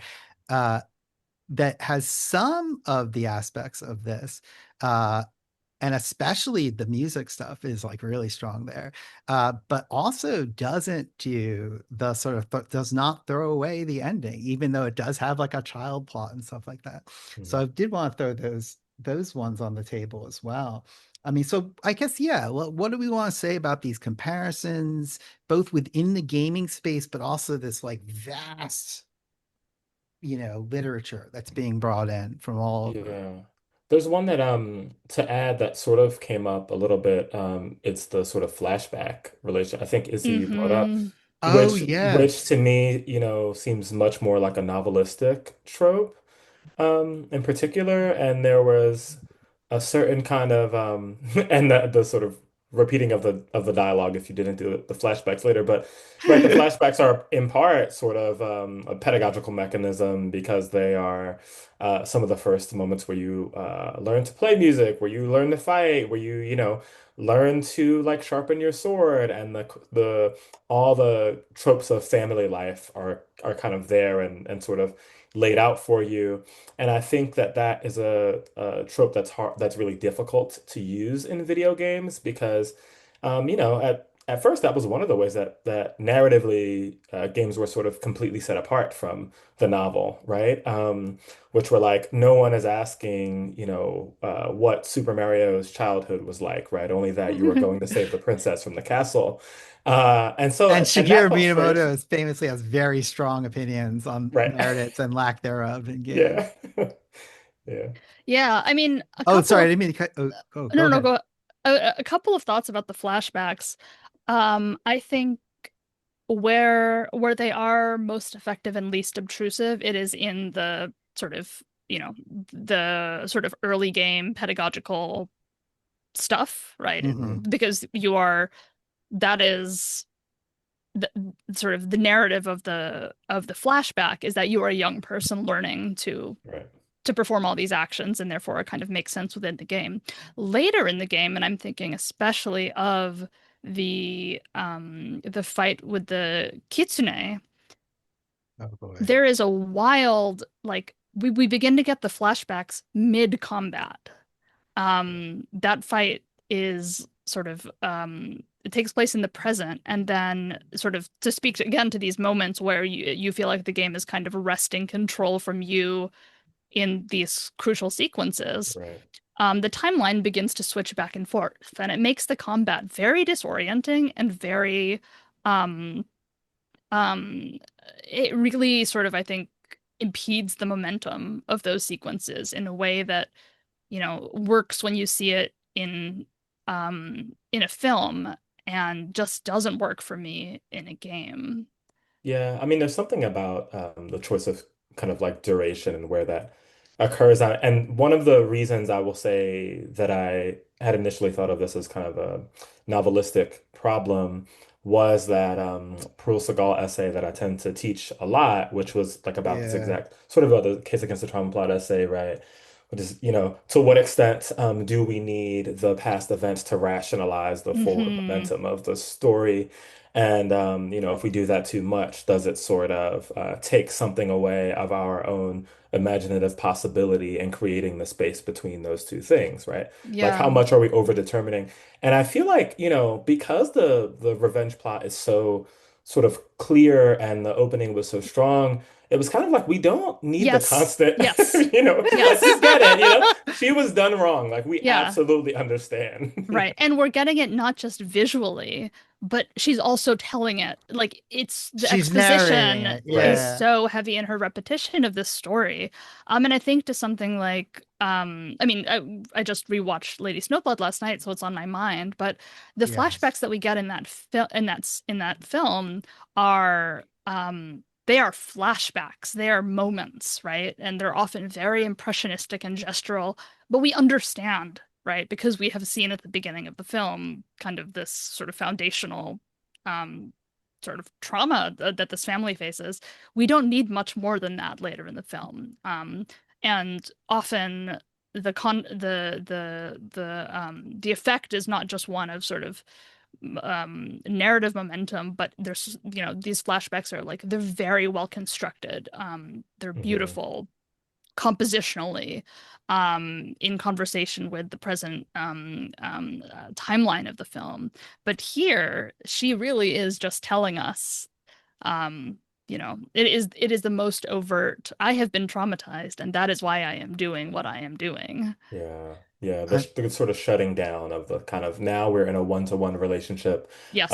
of this happened, then that, which is also a sort of like in direct opposition to the sort of the Hmm. open world gesture Right. And as to well. yeah, and to her characterization in parts of the game as sort of a more interesting kind of mercenary figure, right? Kind of alluding to this past before she returned to Ezo, right? Someone who is sort of drinking and gambling and um has a kind of hostile relationship with people she encounters. Right. Yeah. I mean, oh God, there's so much good stuff here. Because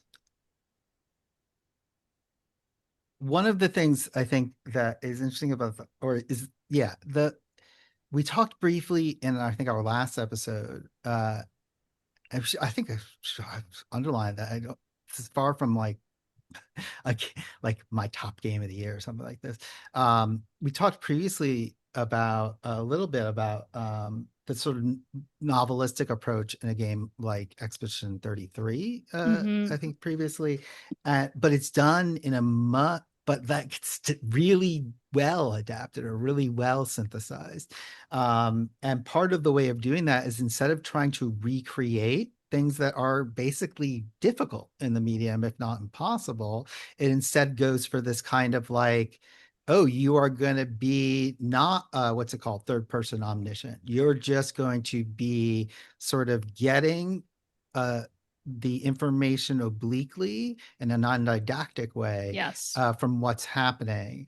And that is a really interesting way of doing novelistic storytelling. Hmm. And the question of like cinematic, right? So I am really happy that you brought up already again, Lady Snowblood, right? This, uh, the second I picked up this game, I was like, oh shit, this is one of the things that is so clearly there.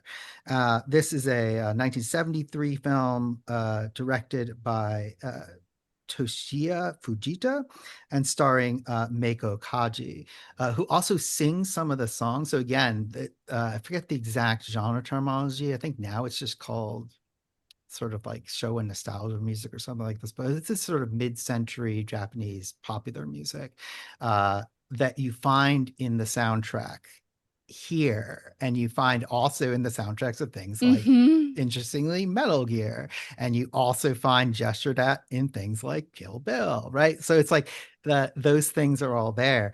But Lady Snowblood, first of all, this is a very interesting movie. If you've only ever watched like Kurosawa movies and no ding on Kurosawa, he's a fucking genius. I love Kurosawa movies.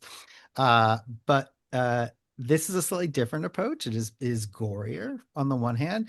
It is also very overtly political. Even the first one, the second one is even more overtly political.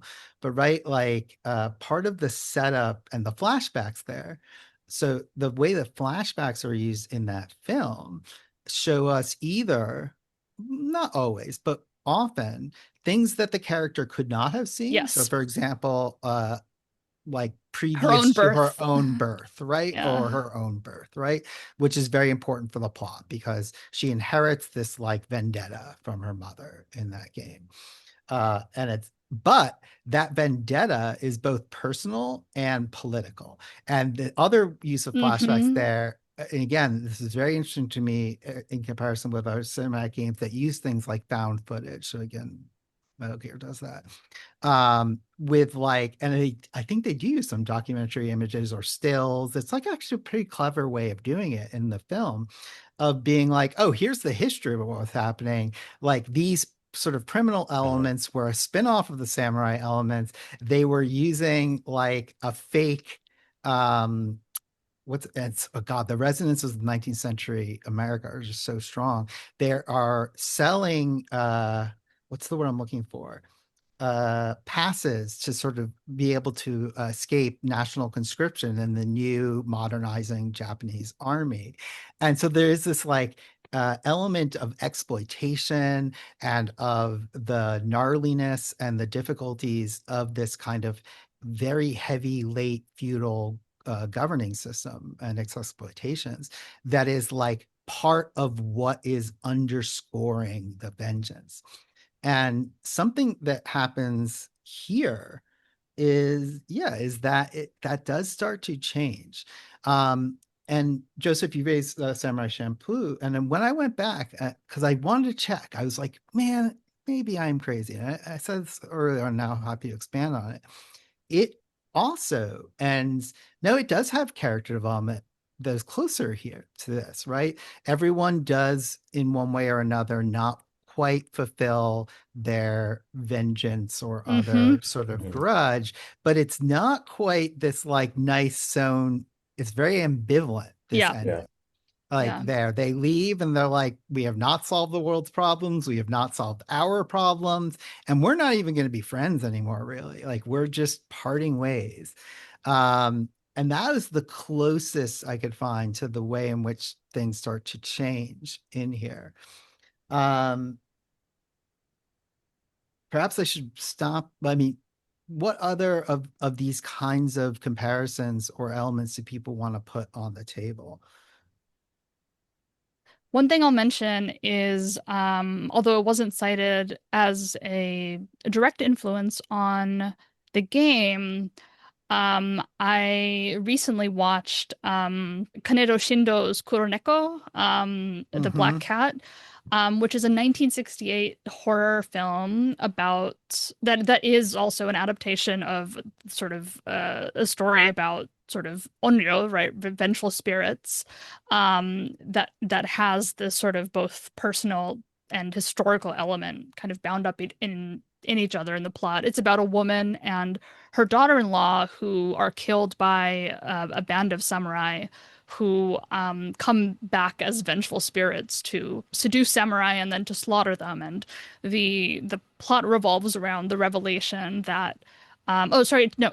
Yes, it's about a woman and her daughter-in-law, and the plot revolves around the revelation that one of the samurai who visits them is in fact the missing son of the mother and husband of the daughter-in-law, right? Yeah. And the what ends up happening is the spirit of the daughter-in-law decides that she wants to, forego her promise to sort of seek vengeance on samurai by spending a night with her husband, and she ends up kind of, being going to hell because of this, right? And again, it's kind of precisely about, I was thinking of it as I was watching this because it's precisely about,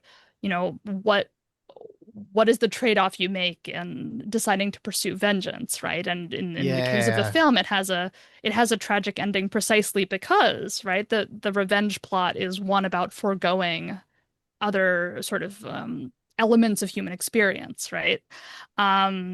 Which is And funny because that's an overt plot point in Lady Snowblood as well. Like yes, yeah, yeah, her yeah, sort of exactly. trainer, her master, however you want to call it, is like, oh, you are going to have to lose out on Yes. all of these Yeah. aspects of the human condition, Yes. right? And it Uh, is striking that as much as the video game takes from, different um sort of different genres of film, the one thing that it doesn't seem to be able to do, which I think would be most narratively interesting, is precisely this quality of the vengeance plot that entails having to sort of a story that has to culminate in a tragic way somehow. Yes. So yes, the attempt to like sew a happy ending on this is something that is sort of a genre, is like glaringly in tension, I guess, I suppose, with some of these genre comparisons. Hmm. Like, and again, in these, even in the sort of more revisionist ones, uh the ending is usually not quite so past. At best, you get a kind of ambiguity to it. Yeah. um I mean, just to throw a few more on the table, just to mention, so like on the very, very early like samurai trilogy movies directed by Hiroshi Inagaki. And these were released between all three between 1954 and 1956. And I bring them up for two reasons. One, they feature a lot of these kind of elements. They are sort of the proto Kurosawas in some ways. I mean, Kurosawa does have films earlier than this, but these are some of the where the genre conventions were congealed. But also I bring it up for the music, because again, you go back and listen, and you'll hear already. Not I did not necessarily this exact synthesis, but you will hear a similar sort of uh, film scoring synthesis between Western and whatever you want to call it, like Japanese elements. And very specifically, right, there are a lot of composers. Also to mention, obviously, is like Lone Wolf and Cub, Hmm. um, both the manga and then the film adaptations. Uh, actually, don't is there must be an anime adaptation? I probably haven't seen it. Is that Joseph? Do you know if that's true? I don't know. I was Yeah, just it thinking about that doesn't too. really matter. Mhm. Uh, Right. But the film version of this that was then recut in America into like this hilarious sort of like, I don't even know what you call this when you just sort of recut two films into one film and then translate it. But basically, in the US release, it's called Shogun Assassin. Uh, that's definitely here as well, especially because there is an implication, and I do think this is worth coming back to because this is something that happens to the game over and over again. There's an implication that Atsu's father perhaps is not the most innocent person on earth, and then we just stop talking about it at some point. In the same way that like she is very open and the people are very open that Matsumai rule is unacceptable, and then she kind of just forgets about it. Those things are pretty weird. And then on the music side again, I did want to mention like the specific influence of Ennio Morricone on people like Joe Hisaishi, who's done a huge amount of these movies, probably most famously scored a huge number of the Ghibli films. And speaking of another parallel, Princess Mononoke has some of these elements definitely as well. But again, it's a much harsher story. And Keiichi Okabe, who's done a bunch of video game scores, Hmm. including the Nier series, which I love, and is directly working with Ennio Morricone sort of style music, and we hear so much of that in this game.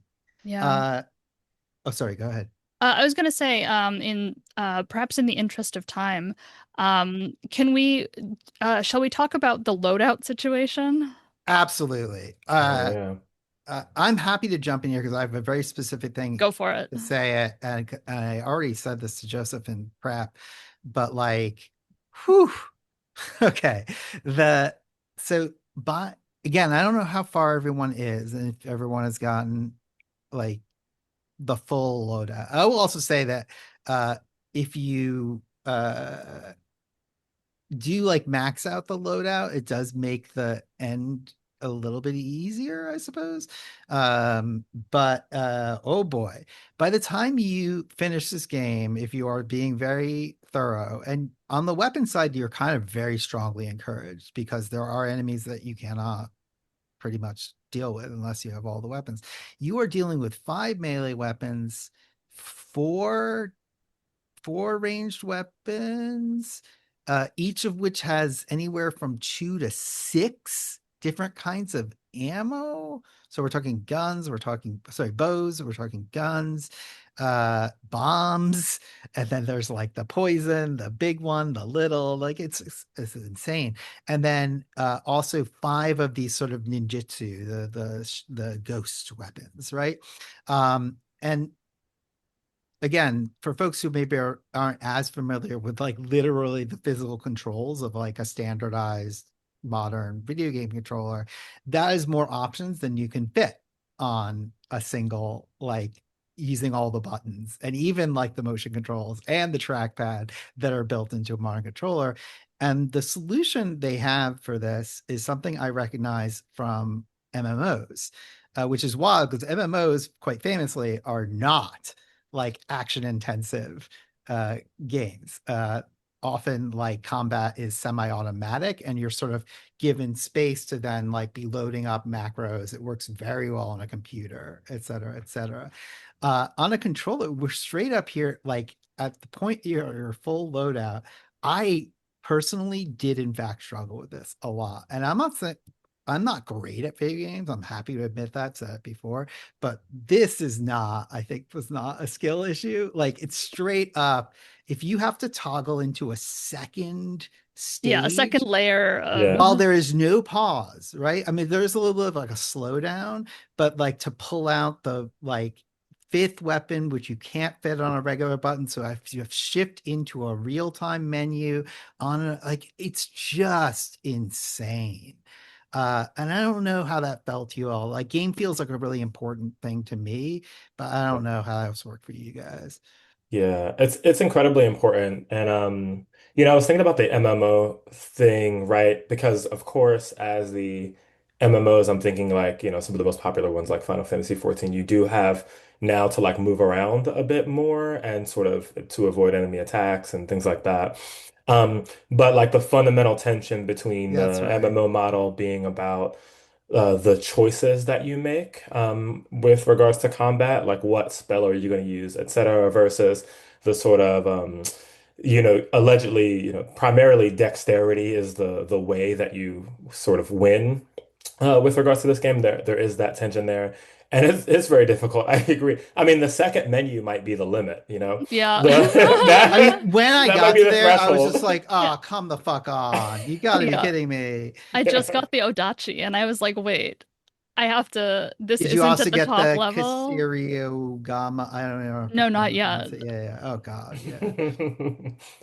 And it's one of these things that, I mean, just to, go back to the Elden Ring conversation, it's one of the things that sort of could in principle be solved by having a better sort of build system, right? Where Yeah. you're Which they actively tried to encouraged. with this like weird loadouts thing, but I did not Yeah. find that to be very successful. Yeah. I would much rather sort of have to choose under specific circumstances to carry sort of to make trade-offs among what weapons I'm carrying than to navigate to 2 layers deep of all weapons. I mean, Yeah. if you really like just do the plain math on this, we're talking about like Right. What is a factorial yeah, situation? exactly. It's like, yeah, exactly, exactly. We're talking not just like 10, 20. We were talking about like 30 or 40 potential loadout situations just on the weapons, not even talking about charms and armor. And that Yeah. can be good if you're making like a build and you're like, oh, I'm going to be playing as ninja or I'm going to be hmm playing as I don't know, in one of these other games like Elden Ring, like Magic or like whatever it is. Okay, I'm going to lean into that. It's going to make some parts harder, some parts difficult. The game really pushes you to have to. It's actually funny because Horizon is another interesting comparison. There's a lot of options there. You don't actually have to use them all, though. Here, you kind of do. I guess unless you put Yeah. it on the absolute lowest, easiest, like push button to win setting. Yeah. Because there's the game encourages this because your enemies have sort of switch between weapons themselves, and there's a kind of rock, paper, scissors element where, your Yari pull will be effective against certain kinds of weapons, but not others.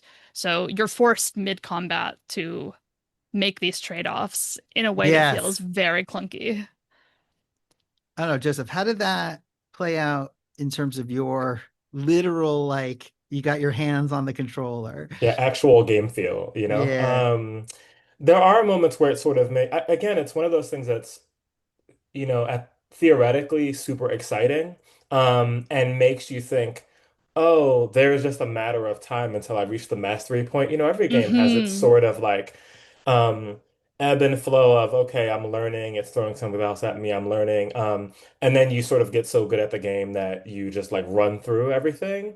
I think that developing a kind of comfort with the interface and play became sort of impossible. I think of this in relation to I mean, another game that I've been playing recently that's a lot of fun is Hades 2, and these are It's on my both list. Hades I haven't games. started yet. Haze 1 was fucking spectacular. Spectacular, right? Like these games are incredible. One of the things that is really Also, fun about them is that you get a million upgrades, a million loadouts, items, but etc. you can But they choose separate it. Yes, Mm-hmm. shit. yes, but they've separated it based on sort of, runs, they'll call them, right? Like Yeah. there's a sort of tacit acknowledgement that you may fail this time. However, you can sort of go back with a different loadout.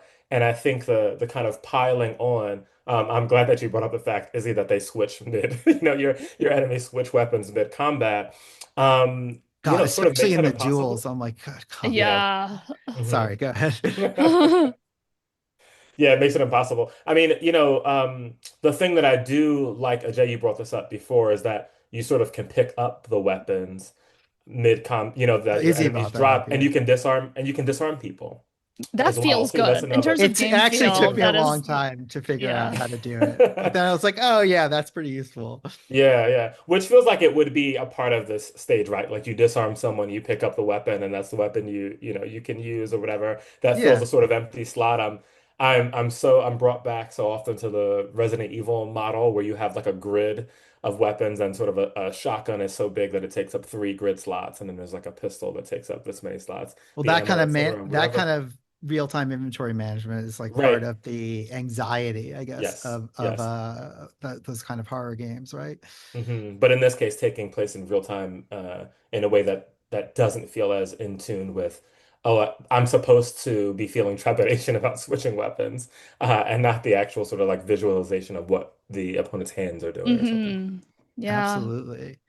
Uh, I mean, I found myself, especially again, as the game progresses, and I do think that again, this comes back to a lot of things we're talking about.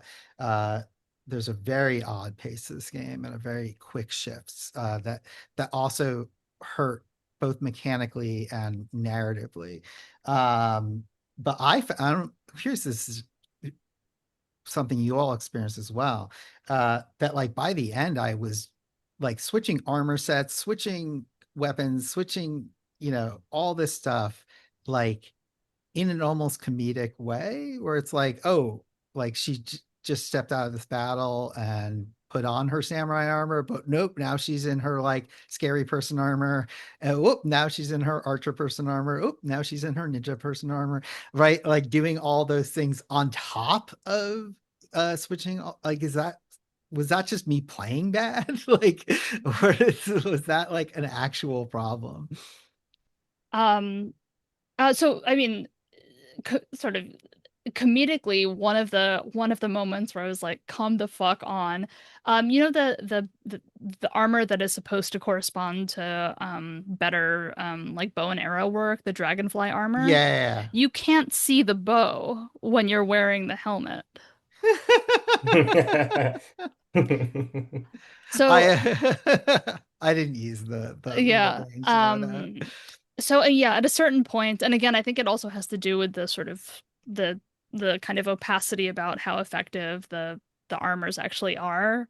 I just found myself dressing for style points. But that's the other. So that was something else that I found to be attention though. Like if I was dressing her, and again, it's like dress up, and I think that's fun to acknowledge and like it's part of the experience. But like, yeah, I actually would switch her sometimes just for the look. Her basic look is her best look. Is her ghost outfit. At least some of the other ones are pretty good too. But like the more effective ones are often kind of weird looking, and so I just feel like I don't want her to look like this, especially if it's going to go to an in-game cutscene that's going to last 20 minutes or something like this. I don't want her to look like that way. It's there's something very strange about this, and I know we don't have like infinite time today, so perhaps we should get into the sort of how the thing then changes. And we've already gestured at this a bit. um and again, I don't know where everyone's at in their progression. It sounds like, well, yeah, where is everyone at? I think I'm the least far along of everyone because Where I've are just you been sort at? of like wandering around. And sort of collecting stories from local folks and doing a lot of the bounties. Like I've been playing in more of this kind of open world way, right? I've got like three of the weapons, not the full loadout. I've seen most of the sort of story and kind of cutscene aspects of it Yeah. just from watching or reading pieces, so basically. yeah, as it progresses, so good, this is helpful. And as you I think similarly watch some and played Yeah, some. so I have defeated one of the or yo sort of I mean you fight a member of the Yotei Six at the beginning of the game, and then there are a few other major ones. So I've defeated the Oni, and I've done a lot of the sort of bounty and side quests, and I'm currently going up to where the Kitsune is. Cool. So, and But I know what actually, happens in it's those really ones, interesting to yeah. hear you both talk about this at different points as well, because uh, when there is like, there's not like a new game plus on this. I assume they'll drop that at some point, right? Something like that. But if you just can sort of continue past the end, although there's a narrative thing that I want to mention here if we have a chance, uh, it just sort of throws you back into it without the story, and it works a lot better.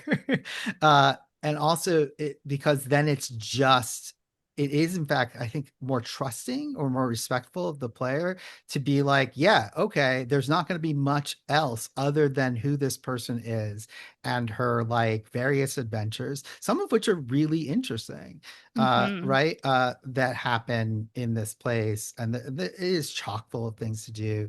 We mentioned the bad mini games, but there's also like, I still think the bamboo strike, for example, is really clever. The way they use it Uh-huh. in this game, right?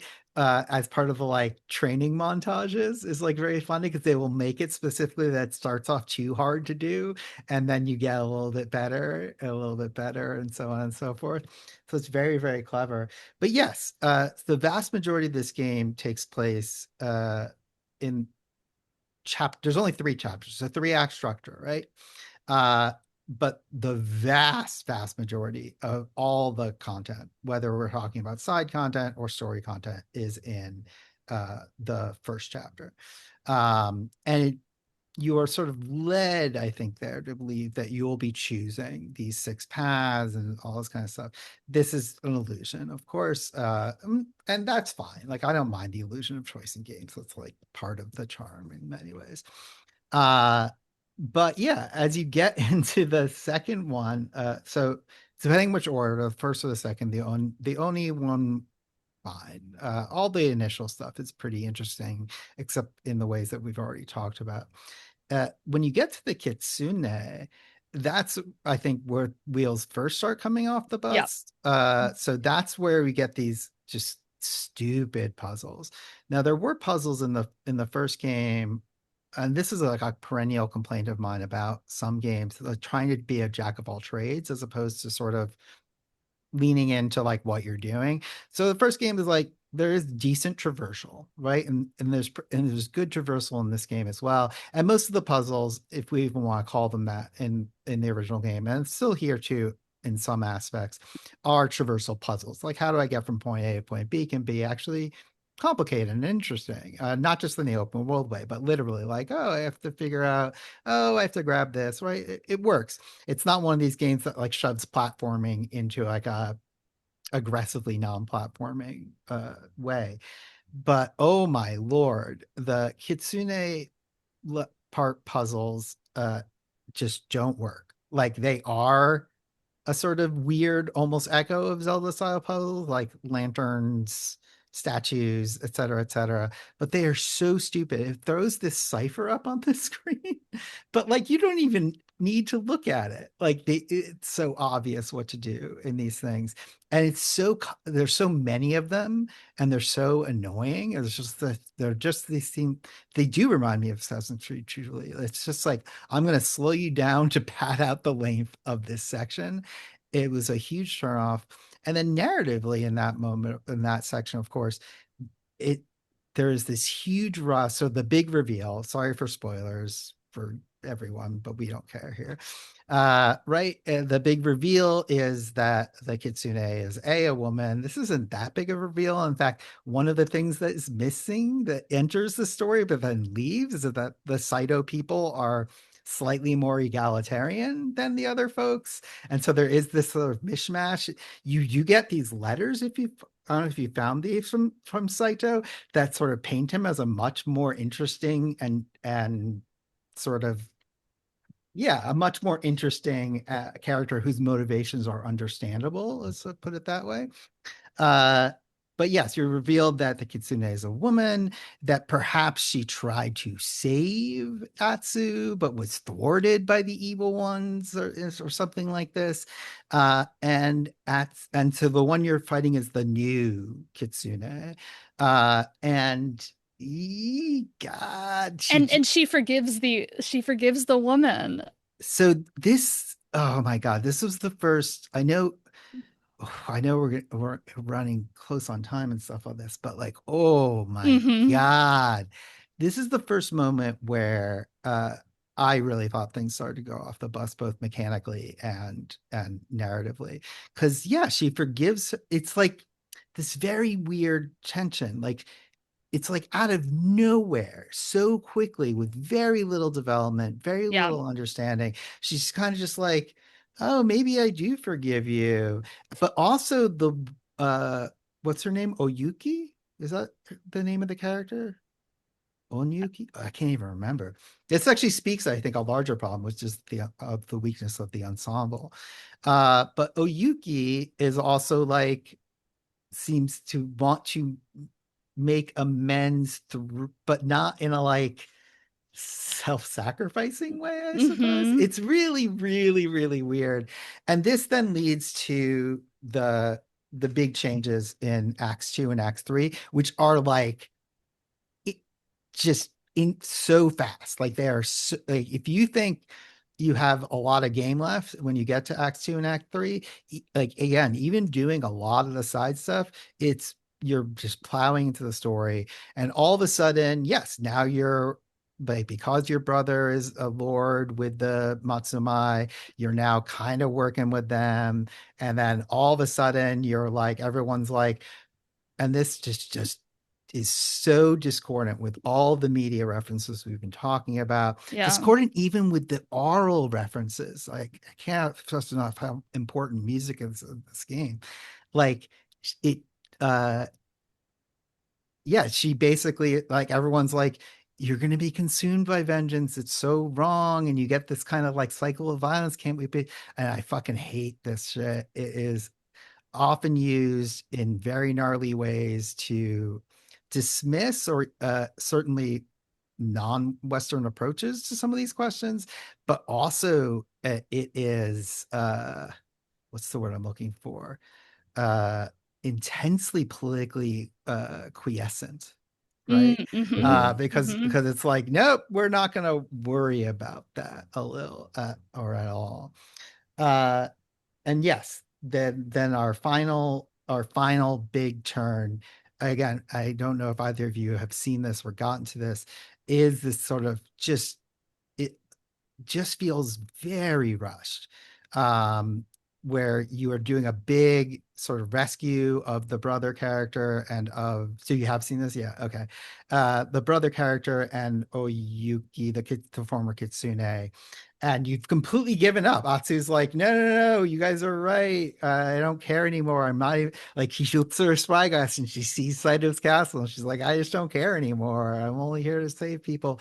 And like, yes, this is a very nice Disney ending. I was thinking, Joseph, when you mentioned something earlier about adaptations that remind me a little bit of the Disney version of Mulan, where they like completely Yeah. replace what was in the traditional fairy tale, right? A martial story about this woman who becomes a general and then dies on the battlefield with a marriage plot story where she's like, "Oh, I'll become the princess."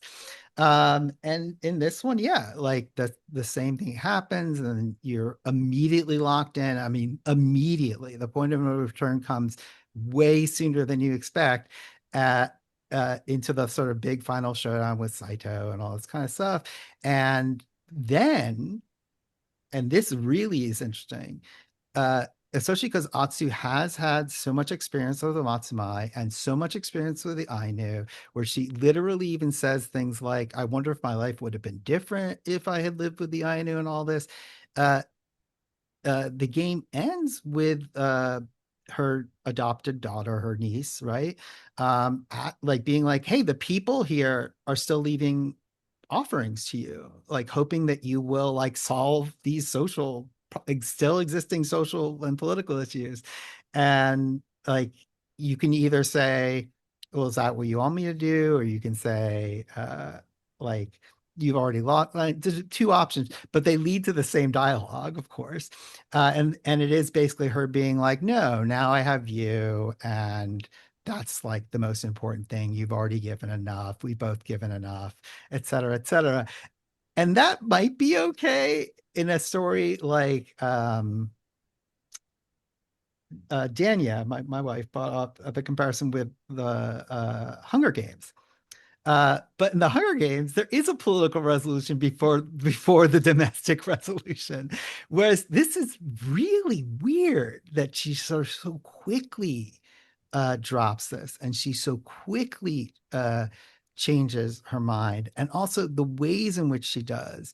Uh, I don't know. Like this really, really soured me quite a bit. Like from that opening sort of exuberance, especially around these questions of presentation and character, to like being like, wait, what am I playing?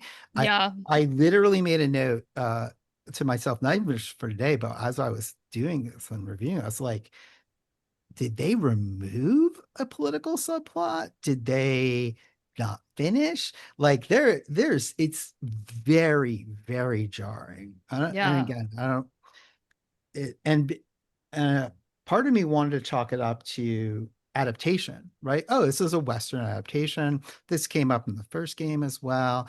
But then I was like, nah, because I can look at even, I don't know how people feel about Tarantino. I think it could be hit or miss, but he is a good director, especially as a derivative, openly derivative director. But I have seen the Western adaptation of basically these kinds of revenge movies, and that's Kill Bill, and it doesn't do this. It Yeah. does like it does excise most of the politics, uh, but it doesn't do the like it like, and it does humanize the villain characters. One of them again very clearly says something like, you know, she deserves her vengeance and we deserve to die. Like it shows a moral conscience, Mhm. but like in the end, she's not going to actually let these people off for murdering all of her friends, her fiance and her, and stealing her fucking child through forced, looks like a forced cesarean, I believe, in that movie. So like, I don't know. How do we want to deal with that? These are like the thorniest for me questions, and they're only reinforced by how good the sort of influences from these other genres are. Hmm. Yeah. I mean, it's related to the question of, and I was sort of excited about this point in the story, or this piece of flashback, right? Where, Atsu is sort of guilty in part because she describes where her family lives early on. And there is that suggestion, and I forget who said this, and this, oh, well, maybe her dad isn't the most sort of morally innocent character Well, ever, I and mean, there was like some so reason. this is a spoiler. By the Yeah. end, you learn he was a member of the Saito gang. Right, He was their right. weapons maker. Right, right. So, I think that there's a lot more to do with that, but I think maybe the disappointment begins at the sort of um Atsu's determination to be like, well, they're my family, this is what happened, and that's okay, rather than sort of having the game work out what it means to think about that legacy in some more deeply entrenched way or something like that. I don't know. I feel Yeah. like the sort of like hyper moral correctness of the family unit itself from which the character comes from is sort of the first step in saying, well, now I'm going to rebuild this particular really enclosed unit and to turn away everything that takes place outside of the front door once I've like reestablished the family or something. Yeah, especially because, and this is it's not just sort of the strength of that opening scene, but one of the things that I really like about her as a character over the course of the game is that she's kind of gruff and unpolished, and this has been her life, right? Um, and the late stage introduction of this figure This who is her other stuff, niece, yeah. is sort of nothing in the plot would suggest that this is the choice that she would make.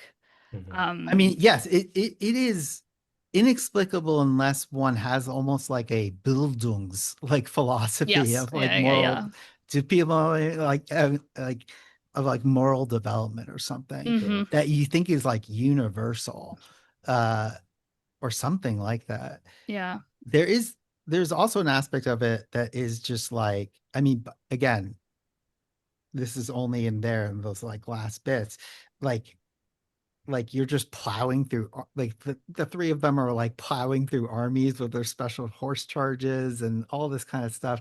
It is just like it becomes very sort of trite in the spectacle, I suppose, and very, very forced in this moral direction that is super, super discomforting. If you think about all the things that are going on around her, whether we're talking like historical accuracy or we're just talking about what she herself has observed in the world Yeah. in the game.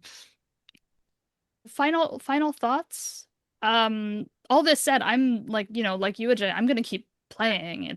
Oh yeah, I'm It's pretty close. I'm pretty close to the like yeah, I'm not a completionist, but this particular series does tickle a completionist vibe in me.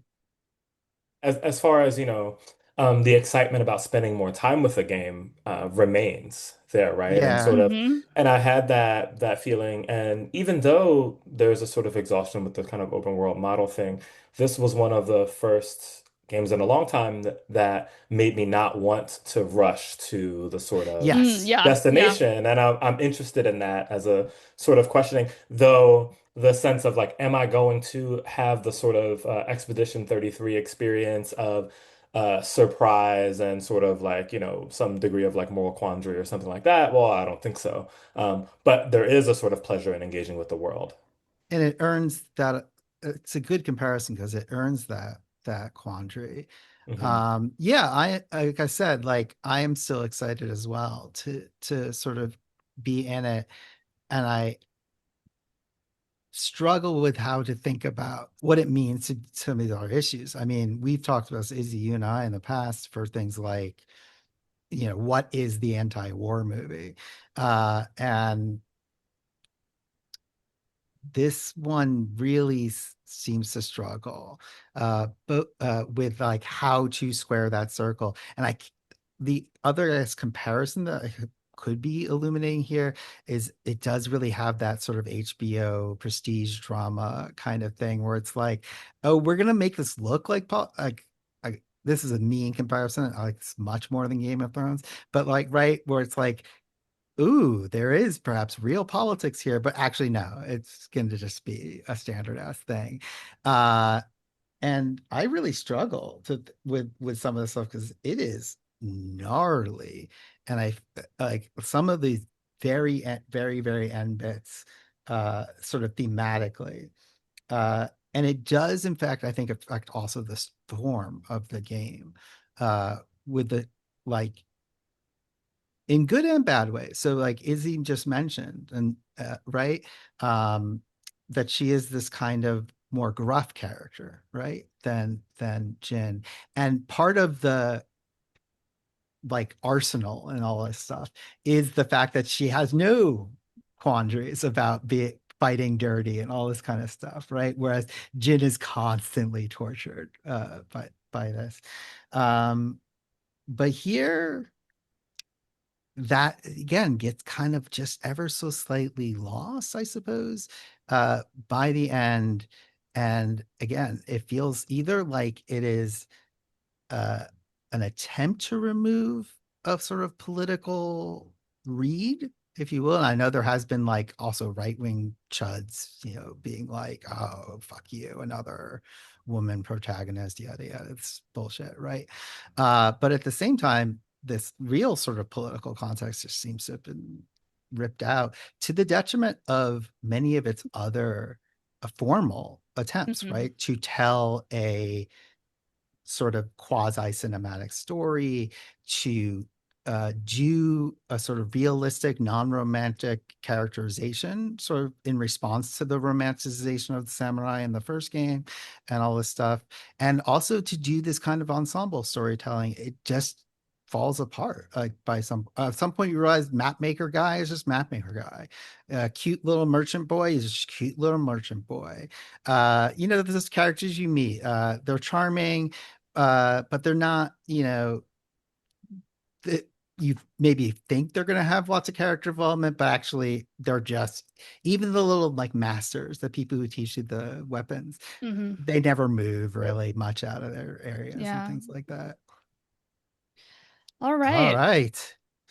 Well, this was really fun. Thank you, Joseph, for joining us this month. And for everyone else, feel free to shoot us your thoughts, your questions, your suggestions for future episodes at info@thebrooklyn.institute.com.